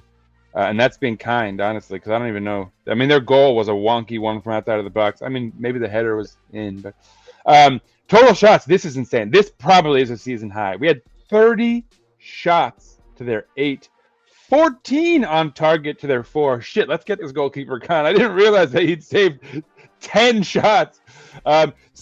Maybe saved. 7 big chances for us. 3 of them missed. They had 1 big chance and missed it. I don't know what that is. They had one big chance? Yeah, what the heck is that? I don't recall it. I guess Ersson, in between the 55th and 60th minute, Ersson made like 4 saves. None of them especially impressive, although like one of them was pretty good. Maybe Big one of those chances- qualified. The big chance is the goal. But no, this. Oh yeah, it says big chances missed 0. Duh. Yeah, okay. Gosh, thanks. At least Kartal is here. Our old brains have turned to mush. Accurate passes 446 by Beşiktaş. That's what I'm talking about. 89% rate of accuracy. They completed only 236 at a 79% rate. 12 fouls committed by us to their 13. I could have come up with 3 more on this off the top of my head, so they should have won that more handily. We were offsides 4 times to their twice. We had 13 corners to their 4, which is that's a lot. We were obviously on their side of the pitch for much of this game. How about them duels, Kartal? Right. So in terms of duels, it was we won 53% of them, which was 48 to 42. Ground duels, we won 52% of them. It was 41 to 38. Aerial duels we won 64% of, 74. So as you could probably tell, guys, we were dominant in the duels. We won ground duels and aerial duels, and obviously that gave us an overall advantage on the duels. In terms of successful dribbles, they completed 6 at a 35% success rate, and we completed 10 dribbles, which was a 56% success rate. My stats are a little bit different, so it seems like they updated again afterwards. Yeah. Unless I have them wrong. Did you go over the cards, Fina? Yeah, I was looking straight on FotMob. Yeah. Is it 3-4, right? The yellow cards. Yeah. 3-4. That's right. Yeah. It's kind of crazy that we ended up with 3 yellow cards. I feel in this game. It's insane. And I mean, they only had 4 even. I think they were lucky they didn't. I mean, because that's what was his name, Ahmed Beov or something. Like he smashes out Paulista's tooth, and then he did the same thing again. He with his elbow, his elbow, and he got yellow carded for that one, but he didn't get a card for actually knocking out the guy's tooth. Like he should have always gotten double yellows there, because he was swinging those arms around like a madman. And it feels like a couple. There was a stretch in right when the second half started where they committed 5 nasty fouls in a row, and they weren't even calling fouls. Yeah, I feel like as long as it was 0-0, they were really playing quite dirty, honestly. And then once we scored, I feel like they were like, well, we gave it the old college try. Yeah, exactly. Yeah, literally the third goal, and it just feels like they're like, okay, forget it, we got it. Yeah. We tried. It was a good effort for a minute there. By the way, for what it's worth, because Serdal Adalı commented on that he wanted a more mobile striker. For what it's worth, Mr. Sercan Dikme mentioned that, Adalı he said Ole wants a pivot striker, so somebody who's tall, strong, can hold up the ball, but he doesn't. But Adalı doesn't want an Onuachu profile. He wants more of a Simon Banza profile, is what he said. So. I mean, again, harkening back to the guy I said last week, Tolu Arokadare from Racing Genk fits that mold, I think. A bit more versatile, physically good athlete, tall, strong, young enough. I think he's 24 or something. That's just the type of striker I think they would be interested in. I'm not saying that's the guy we're signing or we should sign him or whatever. Because Tolu, he's upped his productivity compared to last year to this year, but he's not necessarily somebody that's gonna bag you 25 league goals yet, I feel. But maybe that's what we want, right? Like a player that we can help take that next step and evolve into for sure. that, yeah. Rather than somebody who's already there, because then you're paying a premium. We would Yeah, already and like, have to- can we afford someone who's coming out for 25 goals? Season? Yeah, I think Tolu does have 25 goals this season, but like Wow. in all competitions. I'm just gonna have to look that up actually.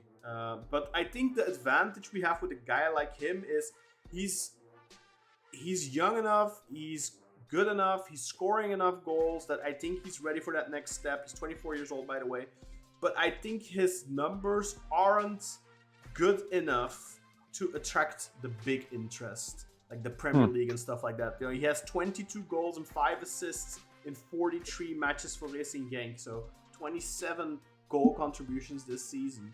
That's good. That's not phenomenal. We were talking about it earlier. Rafa Silva has 30 goal contributions this season. Even I saw a stat in his best season for us. Rodrigo Teo had 29 goal contributions in 44 matches, which I was surprised by that. I never. Yeah, I'm trying to think of what season that could. Yeah, that's me too. crazy. I was like, 29 goal contributions. That's insane. I liked him, but like not that much. Must have been like 8 assists in the Turkish Cup or something. Yeah, Because exactly. Bobo actually has like a 32 goal contribution season, and that's a season nuts where too. I think he scored like 8 goals in the cup or something like that. I see. There you go. And I see Cathal already. He's already diving into. Fact check. He's already checking which seasons those must have been. Fact check. But my point is, I think the advantage with that is with a guy like Tolu, who was really red hot at the beginning of the season. It kind of slowed down a little bit now. I think the advantage you have there is he's showing progress versus last season, but he is not lighting the world on fire either. Like the Southamptons of the world, like they came in for Paulo Nwachu, they're not gonna come in for this guy most likely. So you have a chance, but you'll have to pay 10+ million. And whether or not Beşiktaş are able to do that, that's a different story. Yeah. Boy, we've been really timely. It feels like we've gotten through the chats, we've gotten through the stats, we've gotten through everything. Yigice says, "Can Sinan speak Turkish?" Not really. I'm gonna level with you. Not so much. I can understand quite a bit though, thanks to watching Beşiktaş all these years. And obviously visiting family in Turkey every summer and all of that. But I'd rather not embarrass myself by trying to speak it on air. I mean, I have you guys see me testing my muscles in my mouth to get those words out correctly every so often, but yeah, not quite. Sulo BJK10, who we've seen before, throws out 4 eagle emojis, maybe 1 for each goal against Adana Demir. But that's it. We're done with our comments. We're done with our match talk. I mean, we could talk. Okay, here's one final subject if you guys are up for it. Mahmoudou, whatever his name is, Bajo, is a central midfielder, right? Yeah, defensive midfielder. Yeah, but he can So- also. I mean, according to what I've looked at in terms of just websites and not any footage or anything, they list him as a 6, but also alternatively as a 10 or an attacking midfielder. So He's versatile. That could be useful. So like a 6, a central midfielder, or an attacking. Sounds like midfielder. a young João Mário, who, by the way, we didn't even talk about. He was fantastic or Jetson, yesterday. right? Or Jetson. Yeah, he was great when he came on. And Stabilizing force, and scored a Ole great had goal. Ole had the comment of them being the Portuguese mafia. Jetson, João Mário, and Rafa, in a positive way, of Great. course. Of course. Yeah.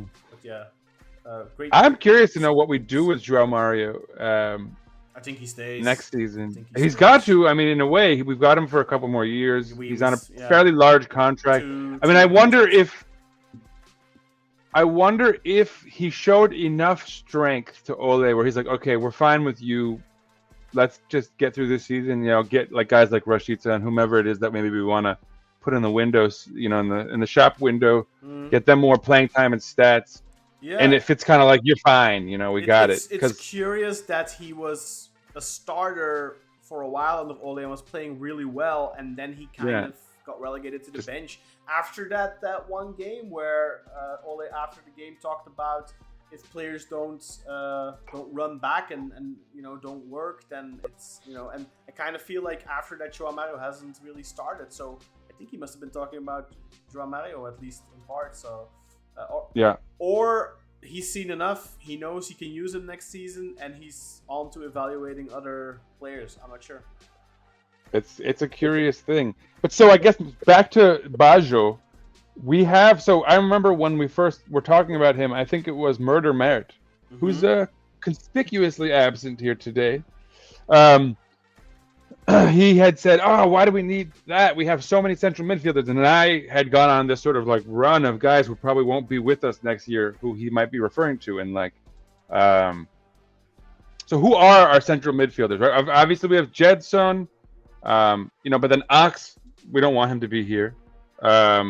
Amir, is he gonna stick? I mean, Kartal. Ideally, I would like to see him move on, but I'd like to see Amir move on, but the reports are Sarjan Dikme reported last week that he'll be staying and that Ollie likes him. So we have Jedson, Amir. Who did I? I think I just listed someone. I've already forgotten them. Ox. Well, so and Ox. So Ox is gone, right? Like Sally. somehow. Sally. Are we keeping Sally? I hope not. Hope not. Did we extend him? Yeah, we did last year. We did. Thank you. Was that another Summit special? I don't know if it was Summit Aibaba, to be fair. I mean, he probably did sign the paperwork, but they might have just used his the scan of his signature for that one. But so that's 3. I've gotten rid of Ox, but so all right, Sally. Musrati will be back. I think it might be hard to sell Musrati. Sally gets very few minutes under Ole. I know. I don't even really want to have him on here because like Kreiding. But so like Musrati, fair. Like we might not be able to get rid of him given the sort of failed loan experiment we tried. So there's 4. Yeah. And there's 3. We're gonna. Nana is coming back. Joe, let's not even count that one. Yeah. At least Demirege Tignas is sold, it seems. For he's gone. Yeah. But so look, we're gonna be starting with 3 central midfielders all season, and we only have 4. Elan Ricardo, there we go, 5. But so you need 6, right? You need 2 in each position, 1 starter and 1 for depth. So we do need exactly 1, if not more. Maybe we can sell Amir, or maybe we could sell Sally, or But ideally, you'd like to get rid of most of those. Not players. sell, but get rid of whatever. I mean, did you count Kartal Kaira Yilmaz as well? He's coming back probably, and he's been talking to Ole. Ole's been in touch with him already, and he's mentioned that he likes him and that he sees a potential role for him. He's had a productive year with Kayseri, supposedly, right? He's played a lot. Yeah, another successful loan spell for him. Kudos to that guy. You have to say, man. Like every time he keeps going out there. He's been loaned out so many times now, and every time they really like him where he goes. They want to keep him. He wants to come back. He's always putting in a great performance there. And how old is Kartal Kaira now? He must be 24. But I feel like you're much. 24. Why would you stick with Sali if you can? Why? Just give Kartal great question. that place in your team, right? I agree. Fully get rid agree. of Sali. And let's use our own academy products. Plus, with a name like Kartal, that shit, it's written in the stars, man.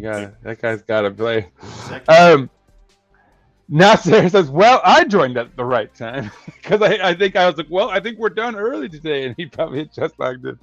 He says, "We need depth in quality, and João Mário is a solid squad player. Fully agreed, and he can play in various positions. I mean, it's interesting. As a super sub, he's almost ideal. I mean, it's a little expensive and foreign for a sub for us, but."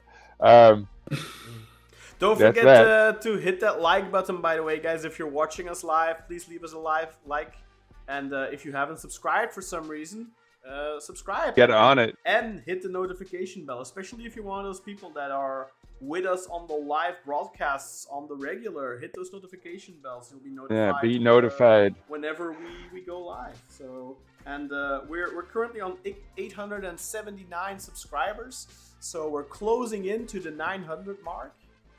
We need to hit 1K, folks. Get us there. We need to get to 1K indeed, but let's do baby steps. 900 first. So yeah, one step at a time. 21 more. So if you haven't subscribed yet, please hit that subscribe button. Tell your friends.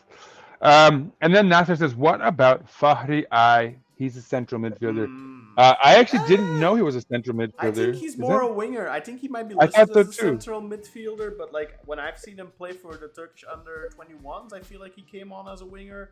I feel like when he came on for us, he's been put in that winger position. He's definitely more an offensive player, but I find it difficult with youth players sometimes, like with Mustafa Hekimoğlu. Like everyone's saying, oh, he's a striker. But like when I saw him play for, And it turns out he's a he winger. was more, he's playing more from the wing.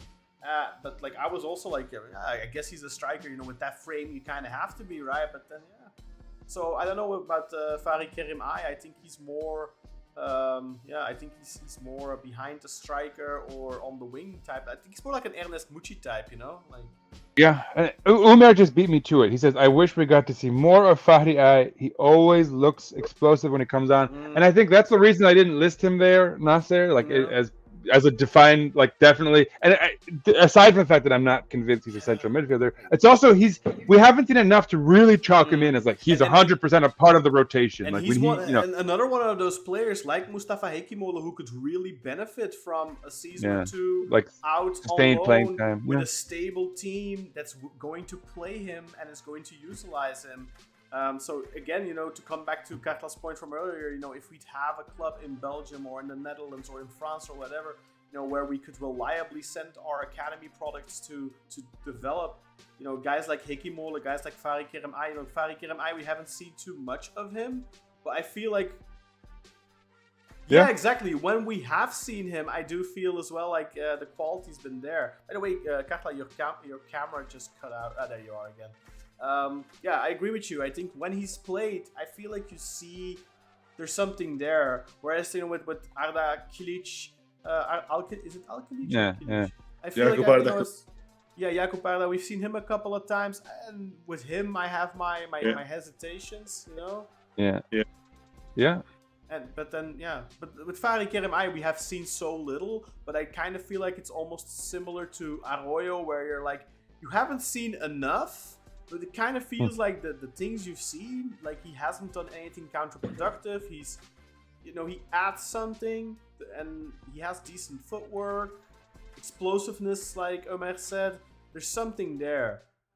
Speaking of Umar, Umar says, I hope Rio Ave takes Fahri on loan with no option to buy. Let him cook for a year or two in Portugal, and he can come back sharp. And like they're loaning in a friend for Demir Ege, their new high-profile signing, right? Demir Ege is going to be sold though.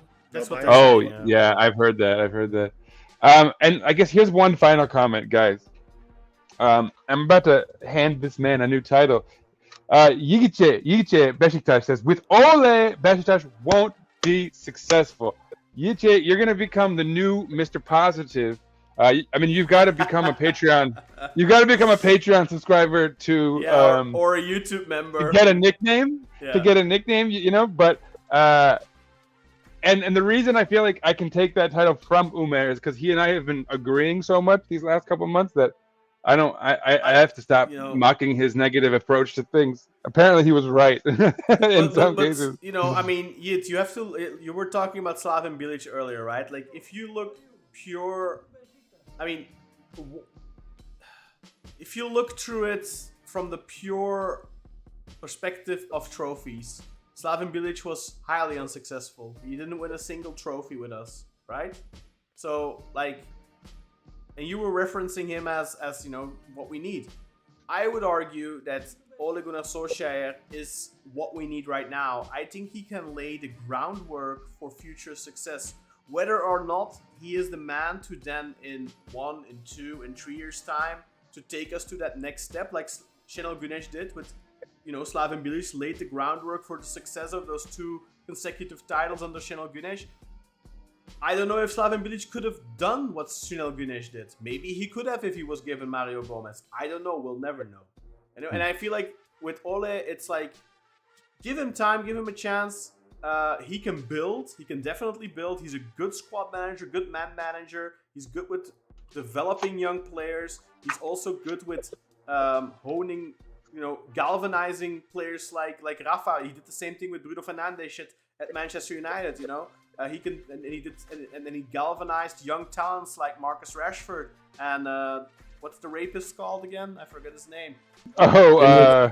Greenwood. Yeah, but like Mason Yeah. Greenwood. So, you know, he has a good track record. So I think that you have to give Ole some credit there. And I think whether or not he is the man to start winning trophies with Beşiktaş, and with trophies, you know, we all really kind of mean the Turkish League, because a Turkish Cup and a Super Cup isn't, I mean, it's important, of course, but it's not the big prize, right, in Turkey.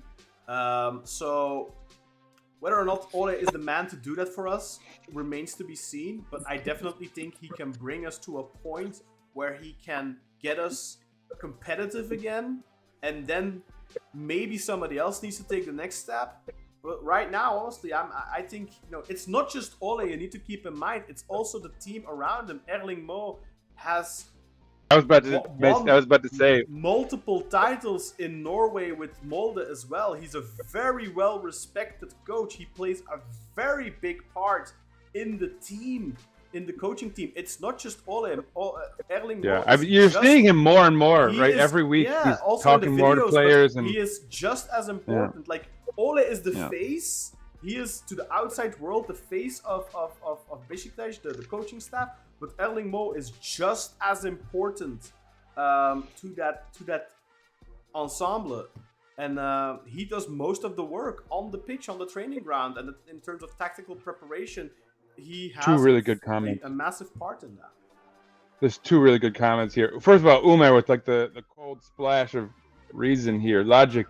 Ole could fail in 6 months from now, or he could be the second coming of Gordon Milne. It's too early to call. But right now, he's going up, so it's odd to say he will fail when the trajectory is upwards. And then Nasser says, just curious, what matters more to you, picking up the odd trophy or building consistent league performances that lead to sustained success and titles? And then Umer responds, tough choice, because Arsenal have gone for that, and even though they compete, it's been 5 years since they last saw a trophy, and they spent 750 million. One thing I'll say about that, Umer, and this is sort of what I was going to say about the whole thing. I actually want to see Ole in for as long as possible. I want to see this plan coming into fruition. I want to see someone who cares about the club's like financial as long as we keep viability. Moving forward, of course. Right, obviously. No, if things go off the rails, then things go off the rails. You don't want to see a coach overstay when the team has clearly stagnated. You know, or no, clearly. No, and I'm talking ideals. When I say I want to see him stay long term, he's earned it, right? Yeah, of course. You know, in the ideal scenario, that means he's been successful. Whether or not it's with trophies, but, you know. And because he's, you know, part of the, I think, guiding logic behind professionalizing the back room, not just with his own staff, as you know, I was going to talk about Erling Mo, you already did that, but you know, Graf and the scouting department, right? You need a coach. You need a coach who's steadfast in his belief that like this is how things have to be done, and like, yes, ask me what I want, you know, profile wise, but like we need someone who's a pro, who's looking for the best options for where we are financially and what we need, you know, for the next 5 years, you know, as a resale project. You know, you need a coach who's like willing to take all of this stuff in and work for the benefit of the club long term. I genuinely believe Ole is that guy at the moment. So I sort of, no offense yet, but I sort of fully disagree. I mean, I can't fully disagree. I can't look. I don't know if he's going to succeed, right? And so maybe he won't. But who called Simi last season? Who said Simi isn't good? Was it him? I don't remember. It could be. So let's. In which case, let's hope he's like the harbinger of doom. Exactly. Over here. Let's hope lightning doesn't strike twice, because I really want you to be wrong here. But I kind of feel like when you say it like that, like so definitively, like he will be unsuccessful, I feel like you're almost kind of rooting against us, man. Like, yeah. Like, I mean, and the one thing I wanted to say about Arsenal though, because Umer was talking about like they haven't really succeeded that much. I will say this, that I have so many friends who support Arsenal here. They're like the kind of hipster club of choice here in New York, I think, and they are so happy these days just to be relevant and like able to do the sort of banter, like, oh, we're going to get you. Oh, we're going to win the title. Just being able to be part of that conversation after those years of kind of torment that they experienced. I think they're happy with the trade they've made or whatever that is. So, I want to see us building the right way. I want to see us playing attractive football. I want to see us building out for the long term with prospects. We're finally seeing some of that stuff in a way that we haven't before. Now it needs to be sustained, right? And so calling for anyone to fail in the current group seems like, as you say, like rooting against our project, rooting against our success. Because we're pretty invested in this now, not right? Like he's saying, I hope. I know. No, but even just saying like that guy's gonna fail, it feels like you're being dismissive of the project we're building, really, at this point, because no one's failed at a level thus far that they should be dismissed. And if anything, I think, as Kartal was saying, they're actually kind of building in the right direction. And as Umer was saying, the trajectory is upwards right now, even on the pitch. So, I don't see any need for that level of negativity. The way I see it, Ollie's came in, right? He's done a decent job so far, especially in the derbies. He's done well. Obviously, like this team's doesn't do well for the most part in games where we're defending against like a low block. Okay, we've struggled quite a lot in those games, but in general, he's done a decent job. He's stabilised the team that was in chaos before he's came. Done very well in the derbies, and at times we've played good football. To be honest, most of the time we haven't played that good football, but at times we have played very good football. Yesterday, for example, was a great game. The Bilbao game, the Eyüpspor game. These were even the Sivasspor game. I thought the Galatasaray game was. I mean, we Galatasaray game as well. Exactly, that was a good game too. So we've played good football at times. Sometimes really good football. He's stabilised results. Okay, we've still struggled against some lesser teams, but I think that's a squad issue. Yeah. I think Ole Gunnar Solskjaer needs to at least be given 1.5 years, so till the end of next season, and then at that point we can evaluate if the option for the further year is to go into place or not.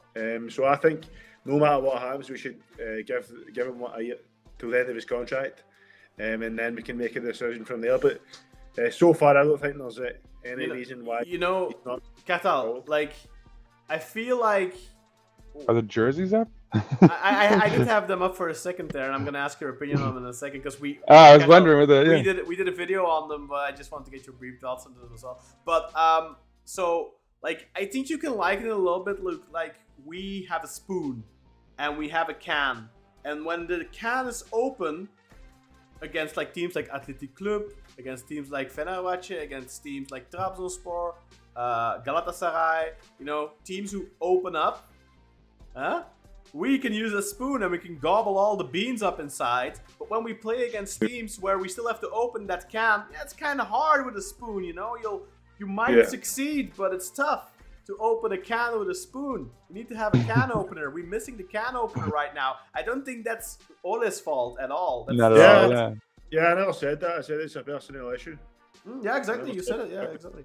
So, I mean, I understand your. I mean, I think we all, we've been burnt so many times over the last couple of years. You have to be careful. Yeah. You don't. On one end, you don't want to bring your hopes up too much, but on the other end, I think you also kind of just you kind of have to surrender a little bit and like just suspend disbelief maybe against, because I think we've all seen signs with Serdal Adalı, like he doesn't really quite live up to his promises. He kind of only delivers like 30% of it, literally with the Bancalar Bilgili stuff. So it's like he delivers, but he doesn't fully deliver, and he has in theory his plan is really good, but how much of that is gonna come off? I think we have no other choice than believe in the process, hope for the best, and we can't do much else. And I think with Ole, for me at least, like from the last couple of years, from what I've seen so far, and it's not that much time, of course, but he is the best coach, in my opinion, the best coach we've had in a long time. I think if you see, for example, Giovanni Van Bronckhorst at the start of the season, there were a lot of positives there as well. I think he was certainly not a bad coach. I think from what I've seen so far, Ole is a better coach, and maybe that isn't just because Ole is better than Gio, but also because Ole just has a much better team. I think Erling Mo is a much, much better assistant than Van Gastel. And I'm not knocking Van Gastel, but Van Gastel as a solo coach, not that successful, did win, and not known for playing particularly attractive football. Erling Mo is somebody very well respected in Norway, known for playing well organized but attacking football. Somebody who likes to play attacking football. So that's a positive as well. I think that Ole's team is more complete. I think if you look back, Sergen was a fantastic lightning rod. He could deflect the attention from the team away, and he could cope under pressure really well and all that kind of stuff. But if you look at, for example, the team he had around him, I think we've always said this on this podcast, like we all thought, like if Sergen would be able to put his ego aside for a minute and build a proper technical staff around him, where he doesn't, may he rest in peace, bring in his brother as the scout and stuff like that, where he'd bring in proper set piece coaches and stuff like that, proper defense coaches and stuff like that, so we don't concede on every corner in Europe, things like that. If Sergen would do that, I think Sergen would be a fantastic manager, because Sergen has the ability to do a lot of other things really, really well. I think he could use help on certain aspects of the game tactically and in terms of preparing the team. And I don't think that with the team he's assembled, all due respect for guys like Murat Şahin and for guys like Gürsoy Yalçın and all those guys, all due respect, I don't think those people are of the same quality when it comes to the work as guys like Richard Hartis, Tom Green, Erling Mo, and so on. So, yeah. That's fair. That's got to be fair. I mean, Slaven Bilic had actually a really good technical staff. He had Edin Terzic, and then he had Jurcevic, I believe. So he had a really good technical staff as well. But at the end of the day, I think we just need to trust Ole for the foreseeable future and hope that he can build and take us forward. And I hope that you're one of those people who's like, I don't see it happening, but I want. But you'll be happy to be wrong. Yeah, exactly. I hope that if in a year's time, let's all hope Ole has been really successful. I hope in a year's time you're gonna be here in the chat and you're gonna be, guys, I was wrong, and God, am I happy to be wrong? No, sorry. Yeah, exactly. Just am I happy to be wrong? I'm someone who likes to apologize whenever given the opportunity. I'm kidding. Last few comments, real quick, and then we'll maybe do a little quick jersey talk and wrap things up. But so Umer, so we were talking about sort of Arsenal situation, because maybe a better example would be Fener. We have a good example of what happens to teams that compete but never win.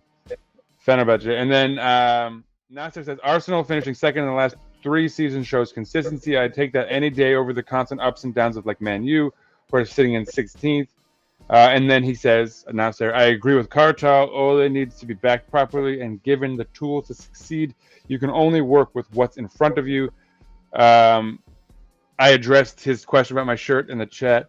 Carlito thinks, I think under Ole, the game against Ajax would have ended differently, at least not 4-0. Yes. And then finally, I think this is a good end point here. Umer says, Ole isn't just a coach to come and manage 11 players. He's building a dynasty-type team. Will the board back him properly is the real question. A dynasty-like team. That's some proper. That's really hopeful. I think he just means. I think he means like he's building for the long term rather than just you know. Yeah. Carly just says I cannot unsee the tank top. What tank top? Did I miss a tank top? The tank top. Oh, maybe it's in the images to the. No. I don't know what you're talking about. A tank top. Let me see. The financier has lost it. So I'm bringing up the shirts, by the way. So let us know in the comments as well, guys. Like, obviously, we've already talked about the white shirt last week, but let us know as well if you have some thoughts on that one. Let us know your thoughts on the striped jersey, and hopefully we'll get to see the black one soon. Karthel and I already did a separate video on this, so you can go and check that out in our video section on YouTube. But Sinan, maybe some quick thoughts on the striped jersey. Yeah. Were all of those pictures, by the way, in that rotation of this upcoming jersey? Mm-hmm. Yep. Oh, wow. Okay. Yeah, so I don't know what tank top he means. I'm not wearing one. I was wearing one the other day, and Katha was like, "Oh, what's wrong? You're showing off your muscles." He said the shirt you're showing. Oh, so he must mean that, like, because of that design, like that, he views it as kind of like a tank top. Tank top. It's got sleeves. Exactly. See the sleeves.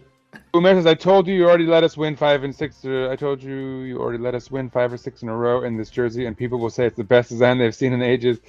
The striped jersey looks like a Newcastle kit. This is not there by the but looks good. AK Kata there. Beautiful shirt, by the way. Carlito, the arms and shoulder look like a cover over a striped tank top. So here's my thoughts on the striped shirt. I like that it's the black template, right? Or like recently we've had the white as the main color. Yes. I agree. So I appreciate that switch. Yeah. I don't mind the red accent. I would have preferred a more definitive collar. You know, I'm a collar guy. But you know, I like it. It's fine. I would say that of the two shirts we've seen, I don't think I love either of them. But as Umer says, it's all about what we do in these shirts. If we win something great, if we have some sort of historic performance, you know, if there's like, even if there's just like a great run of form and like some amazing highlights where we're wearing one particular jersey and it kind of sticks in our mind. Maybe, you know, 5 years from now, we're like, oh, I love that jersey. So, you know, it's all about context. It's all about how we perform in the shirts. It's about what we achieve in them. That said, there's nothing I love so far. I'm going to buy them all, as I always do. I'm very eager to see our third kit. It sounds intriguing. Yeah, it's from the description, it sounds like that one probably will be the best one from the collection. That's the banger. We hope. Hopefully. Let's I think, you know, personally, I think if the third kit turns out to be like a really, really nice one, I'm perfectly happy with these shirts, because I think the striped one looks good. I probably would have preferred the red accent to be white. Other than that, I don't really have any criticism, other than I personally really like striped shirts to be completely striped, if that makes sense. I would love the sleeves to be striped as well. And we've had that from Adidas in our first contract with Adidas in the 90s. We've had a couple of those. I really like the way those look. But in the second iteration of us going with Adidas since 2009, I don't think they've made a single fully striped kit for us. And I think that's a shame, because like they always go with this what do they call it? It's like a baseball jersey. What do they call that? A rag? Pinstripe. No. Like the way they make them, it's like a rag way or something, or I don't know. Just with the, like, you know, like the shoulder outline in a specific color, like a baseball shirts, not the jerseys, but like the baseball shirts that people wear. You know, ones I mean, like Todd and Terminator 2. Come on, Sinan. So these are our last two. You're right. There's no stripes. I thought maybe this one had stripes on the arms, but no, it doesn't. We haven't had any with stripes on the arm since the Umbro era. No, we haven't. I like when there are more stripes, and I think our new one has more stripes, like this one, rather than this I'm gonna, one. I'm gonna bring some out here, you know, while we're showing off our collection. I just grabbed the last two because I was trying to get about this latest Adidas run. Yeah, I'm gonna get outflanked by Khan and his like historic collection, you know. They're the last two Chubukos, man. This is the first time in a long time we've had Chubuko shirts 2 years in a row. But the reason why that's actually happened is because for this season we weren't actually meant to have a Chubuko shirt. That was a last minute addition in place of the green shirt that we saw yesterday in the game. Oh, this is adorable. I just found my daughter's for when she was 4, a little small for me, but she had her name number 4 on the back. She asked for. This is the Unfortunately, the guys Burak can't season. see this, but at least the viewers will be able to see this. So I'm just gonna switch the camera to mine. So as you can see, guys, so this is, let's see, this is a Reebok one. As you can see, like, see, fully striped sleeves, really nice design. This is from 19. Hey, Khan, if you want, maybe can you Then you have can you this remove one. your This is actually background an image? Adidas one from 97, 98. Let's see, another nice sleeve design. Oh, goddamn, camera's doing funny stuff. Yeah, I was gonna say maybe get rid of your And background in image. fact, what I really like about this one as well is that they have, like, on the back, they have kind of like an original design with the Beşiktaş outline. And then finally, I have this one, the Umbro one, which Kafa referred to. This is from Champions League. So, I mean, these three shirts are all three shirts with a stripe running through on the sleeves. It's really, I think, the best design for a striped shirt. And unfortunately, guys, you couldn't see it. But at least the people. Some of it watching- came through. The Reebok one did, yeah. Yeah. Oh, okay. Yeah. So wait, you guys. Oh, okay. You guys are. I'm watching on my phone. You're Just watching. Okay. Fair enough.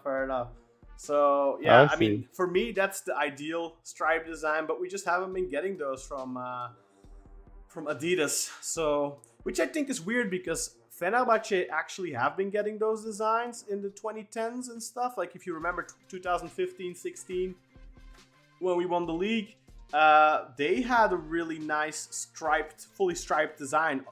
Unfortunate about those ugly ass colors they use, especially that yellow. You know, the navy blue. It's not that bad, but the yellow. Ugh. that one was kind of cool. Yeah, the yellow is always terrible. But I mean, you know, that shirt in black and white, I think, would have been great. They've had some bangers from Adidas in those mid 2000s, I feel.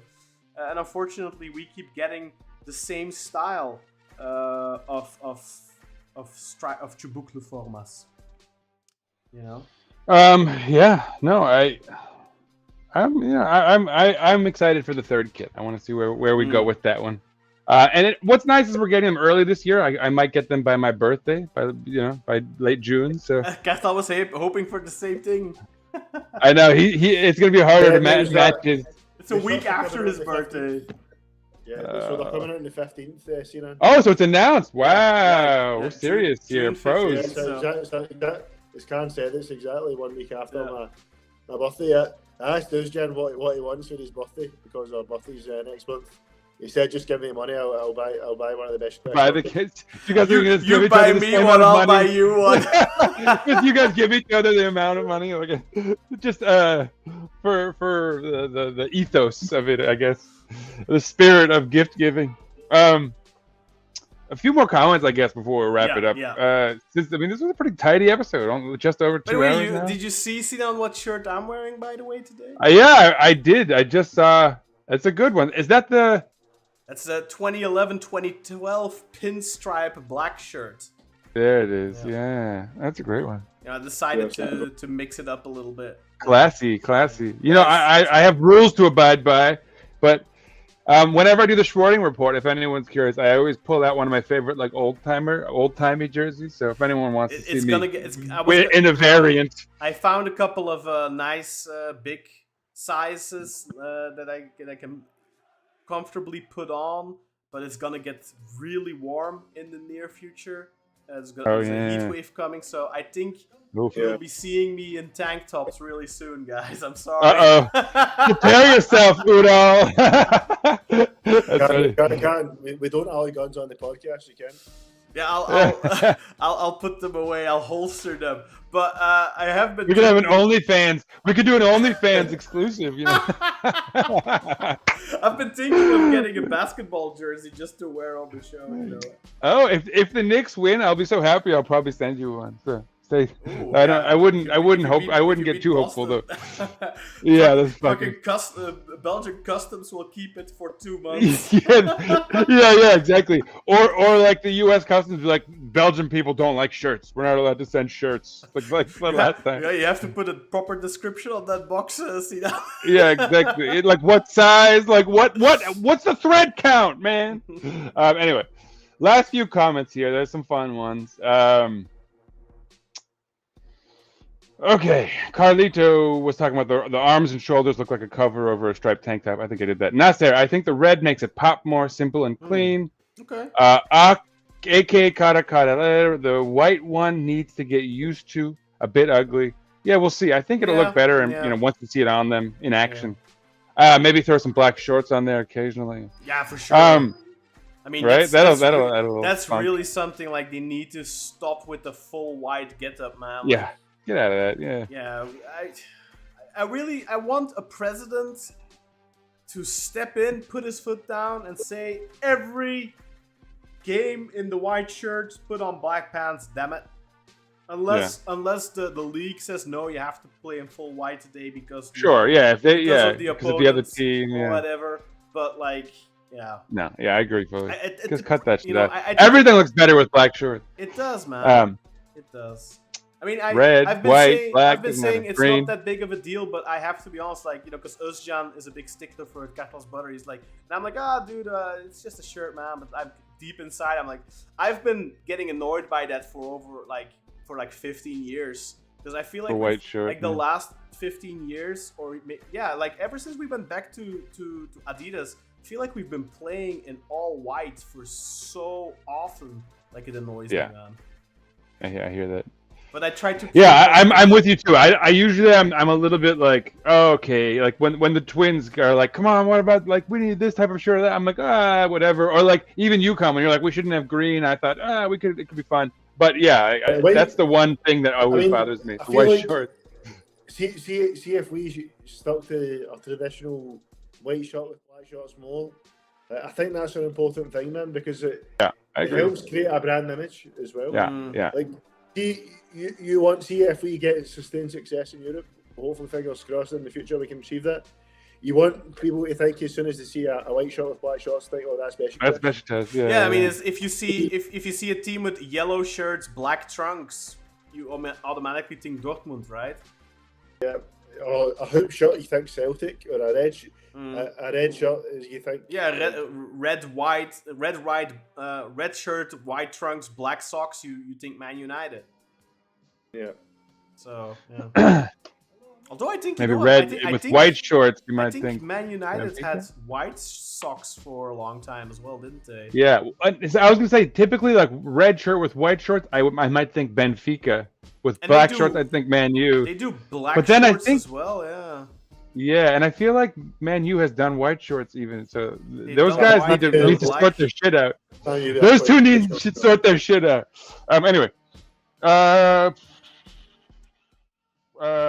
The white one. Okay, we did that. Umer says, let's see who is the main striker wearing this design next year. Abubakar? And then Carlito says, haha, did you hear Abush just left as he considered he's a free agent, so we can sign him for free, guys. And then Umer said, he said, my job is done here and left. Remember that meme? My job is done. My job is done here. But you didn't do anything. I relegated him. How many goals did he score for Hatay? Like 3 or something? I don't even know. It's really sad, man. Like how much he's gone downhill. Yeah. Like, I feel like he went. Like I mean, I at least expected him to score like 7 or 8 bangers when he was at. After that stint he had for Stendal, you thought. Yeah. He could just probably score 10 goals no matter where he goes, but apparently not. Yeah. But even in that period, like he was scoring like worldies every week, but at the same time, you felt like in the game he wasn't good. Yeah, he wasn't even running much. You would just get that one good. Yeah. But he's always been someone like you know he's still got 8 goals this season. That's surprising. There you go. How many was? I mean, they were for Hatay. Okay, 8 goals for Hatay. Very good. Nasser says Nasser asks, has the second kit been leaked? Yeah, this is the second kit, Nasser. The first one was the white one, remember, with the black outline and then the red outline. So this is the second one, right? So the third one is the one that we're all very eager to see. Nasser hasn't been watching, guys. I know, Nasser, you're losing. Come on, man. Come on, bro. I like how we've extended the episode so that Nasser can get some traction here. Allegedly, that's the real reason. Carlitos said, I don't you know what? what that was about. I'll do Nasser a favor and I'll add the white shirts. Yeah, you can show it to him. To the rotation so he can see them in a second. AK Karakarale, this one and a white one. We need horizontal striped kits again. We've only had the Umbro year was the one I recall, where we had the black and the gray. I do not like that, man. I do not like horizontal striped shirts. Well, we haven't seen it in a long time. Yeah, I mean, actually no. I actually no, Connor. One, I think you'll agree that we had great horizontal stripes when it was just remember the two stripes and it was like the black stripe and the red stripe that on a white. That was nice. Yes, that was really nice. Yeah. So the white shirt is about to come up now, Nasser. So look at your screen. It's about to come up in the rotation here with the. There you go. There's the white one. So as you can see, like on the left it's black and on the right the accents are red. So the Adidas stripes. It says appreciate it, Con. Yeah, and the sleeve cuffs are black on one side, and then the Adidas stripes and the sleeve cuffs on the other side are red. So that's the main thing really with that shirt, I guess. Creative little Harley Quinn sort of thing going on. AK Kata there. Third is Black Diamond. Kartal. Oh, I know Kartal. He says Black Umer.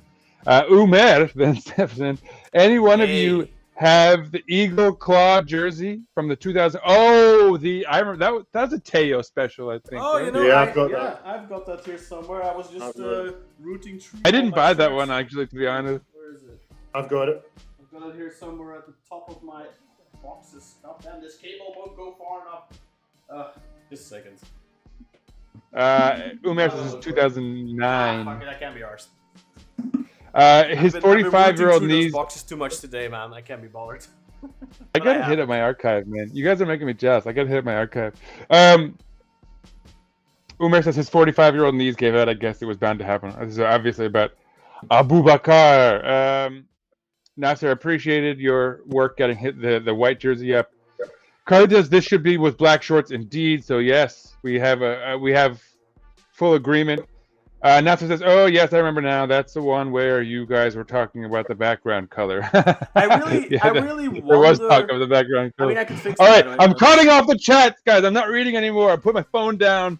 But I'd really wonder, Sinan, like if they go with black trunks, would they do white stripes on one end and red stripes on the other? Then I kind of feel like they should if they're gonna do that. Otherwise, like I noticed that when they did this jersey yesterday, they wore like the usual black shorts and black socks, and I thought like they should have like the red line. There should be some like, or because these are silver, like.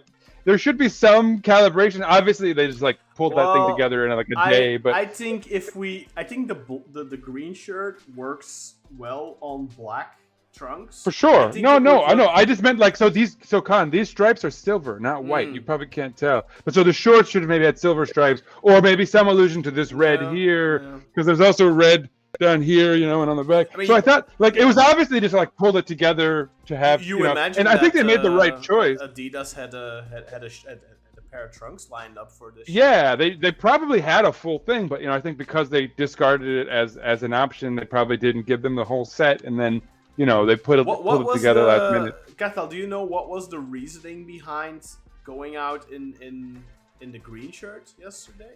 I believe it was the best salesman. Okay, so I wonder if makes sense. I wonder if they'll wear them again against like Rizespor or something, or just in the remaining 4 games. 3 games. Sorry, the remaining 3. Apparently, they sold a lot after the game yesterday. Yeah, probably. Makes but apparently, you could only get the ones with the bagel sponsor on it at the stadium. You can't get those online or anything, so it's kind of a bummer. When I order my next batch of for the next season's kits. Jerseys. I'm hoping because the Cartel Uvasa has the green one in stock, or they have historically. So I'm curious if maybe they'll add, the option to add the sponsor and a name on the back. I might even get another one. I liked it so much, so I can have one on my wall. You couldn't my get Hall a of name Fame. on the back? No, they wouldn't. They wouldn't do it. Okay. There wasn't even the option because it was like a fan special. I think they were like, let's. Yeah. But I would get another one if I could. I mean, I like it. Like in the beginning of the season, I was like, nah, green. I don't like. And I'm still of that opinion that I prefer the third jersey to be red, Like red, or black. yeah. I much prefer that. But it is a nice shirt. I'm gonna say that. It's definitely not an ugly shirt.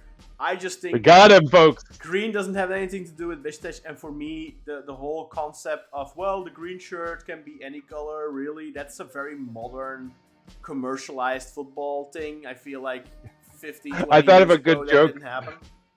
I thought of a good joke yesterday and I didn't have anyone to share it with, but you know how it's always like the color of the Bosphorus or whatever, and they use that like very shiny blue. Like this is probably the real color of the Bosphorus. We're right next to the Bosphorus. Well, I don't know about that. I'm being a little harsh. I don't know if it's that polluted. I don't know. Catal, do you know? I mean, it's pretty. See if you go to Istanbul on a sunny day, like when it's bright blue skies, the Bosphorus looks beautiful, man. I'm being harsh. kinda- But if you're up close, you can see some of it. You know. Like, obviously, You know. it's not the cleanest like state of water, but like see if it's grey, it kind of looks grey. If it's sunny, it looks blue. It's not Venice. I It's would- not Venetia where you can. Yeah, I wouldn't say you it can smell- looks khaki. Yeah, it doesn't stink like ass. Yeah, exactly. Well, all right, folks. I think we've finally made it to the end of what's been a fantastic episode, in my humble opinion. Capping off what's been a pretty fantastic week for Beşiktaş. Yeah, let's hope we last until the finish line and we don't blow our load too early, right? Hopefully we can close out the season with 3 wins. It will be hard, but if we can end the season with a 6-game win streak, then that'll be a. We're building. Yeah, we're building the right way. If That'll give us great morale going into the new season. if those yellow bastards win the cup along the league, then third Then we're place, guaranteed. Yeah. Well, then we're guaranteed group stage football at the very least, but then third place will put us straight into the Europa League playoffs.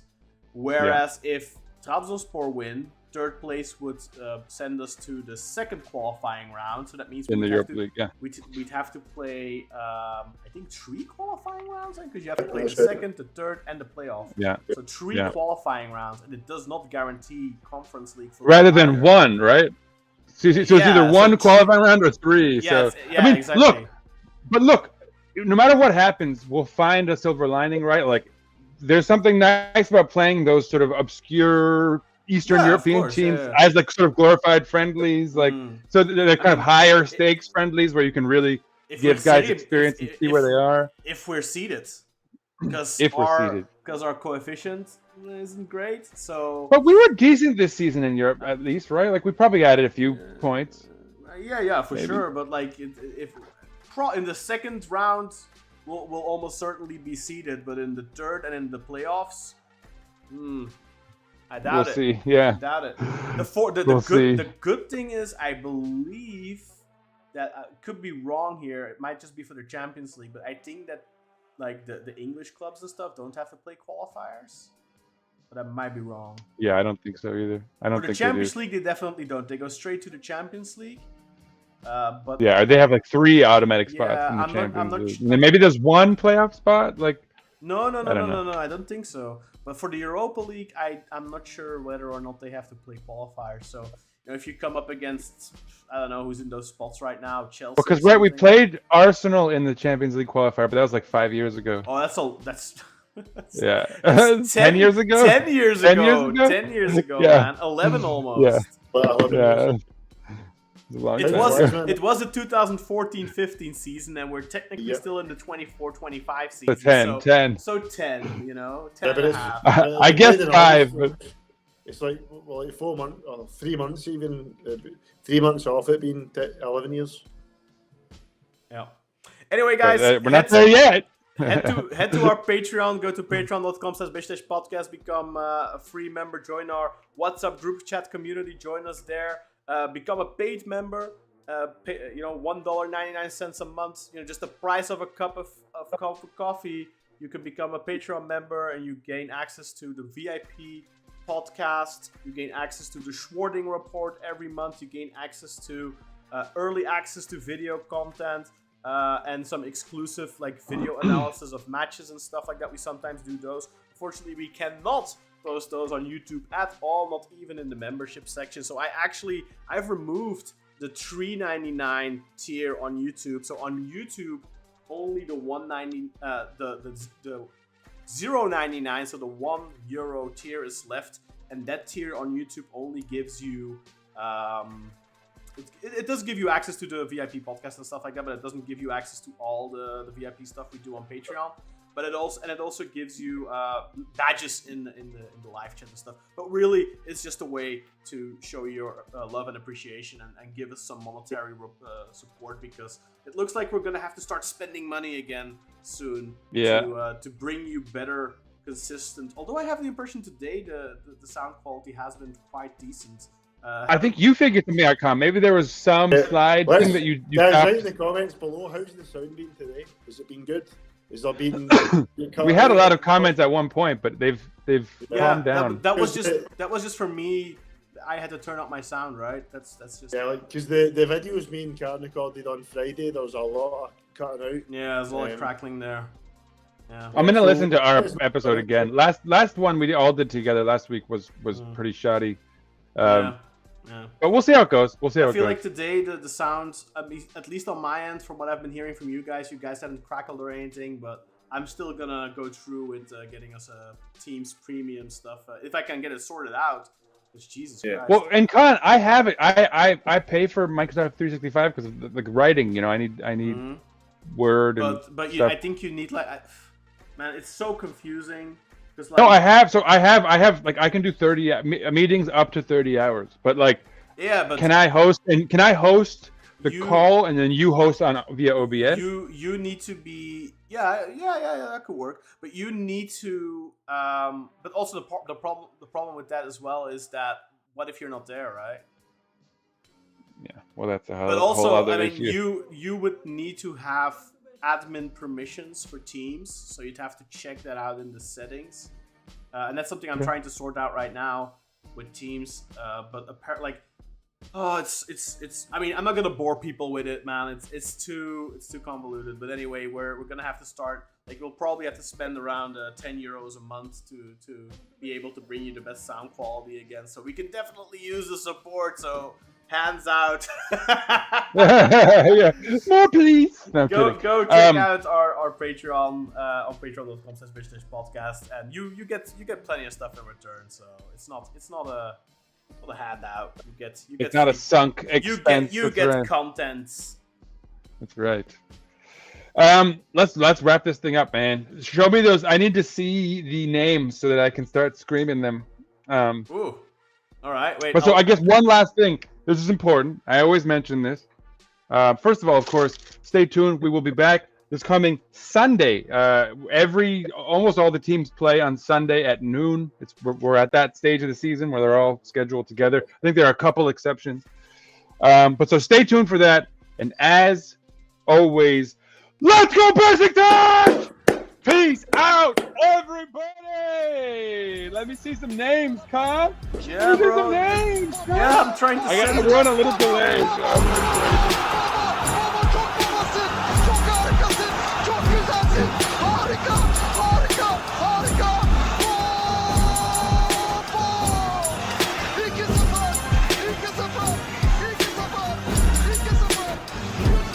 As always, shout to Ozkan. No nicknames, there's a Bachi.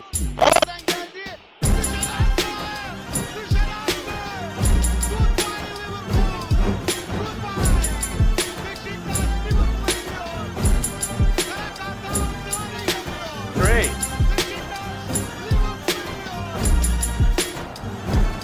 Umer, Mr. Positive, Dara, the Irishman Hensi, Mario, 1 and a 2 and a 3, Vargas, Niall Tariq, Sebastian, the not sporting director Heinaf, the Punisher / Vigilante Turk, Nasser, Mr. Man U / Beşiktaş, and of course, the indomitable, indubitable, indefatigable, the financier, the Dutch Eagle himself. Shout out!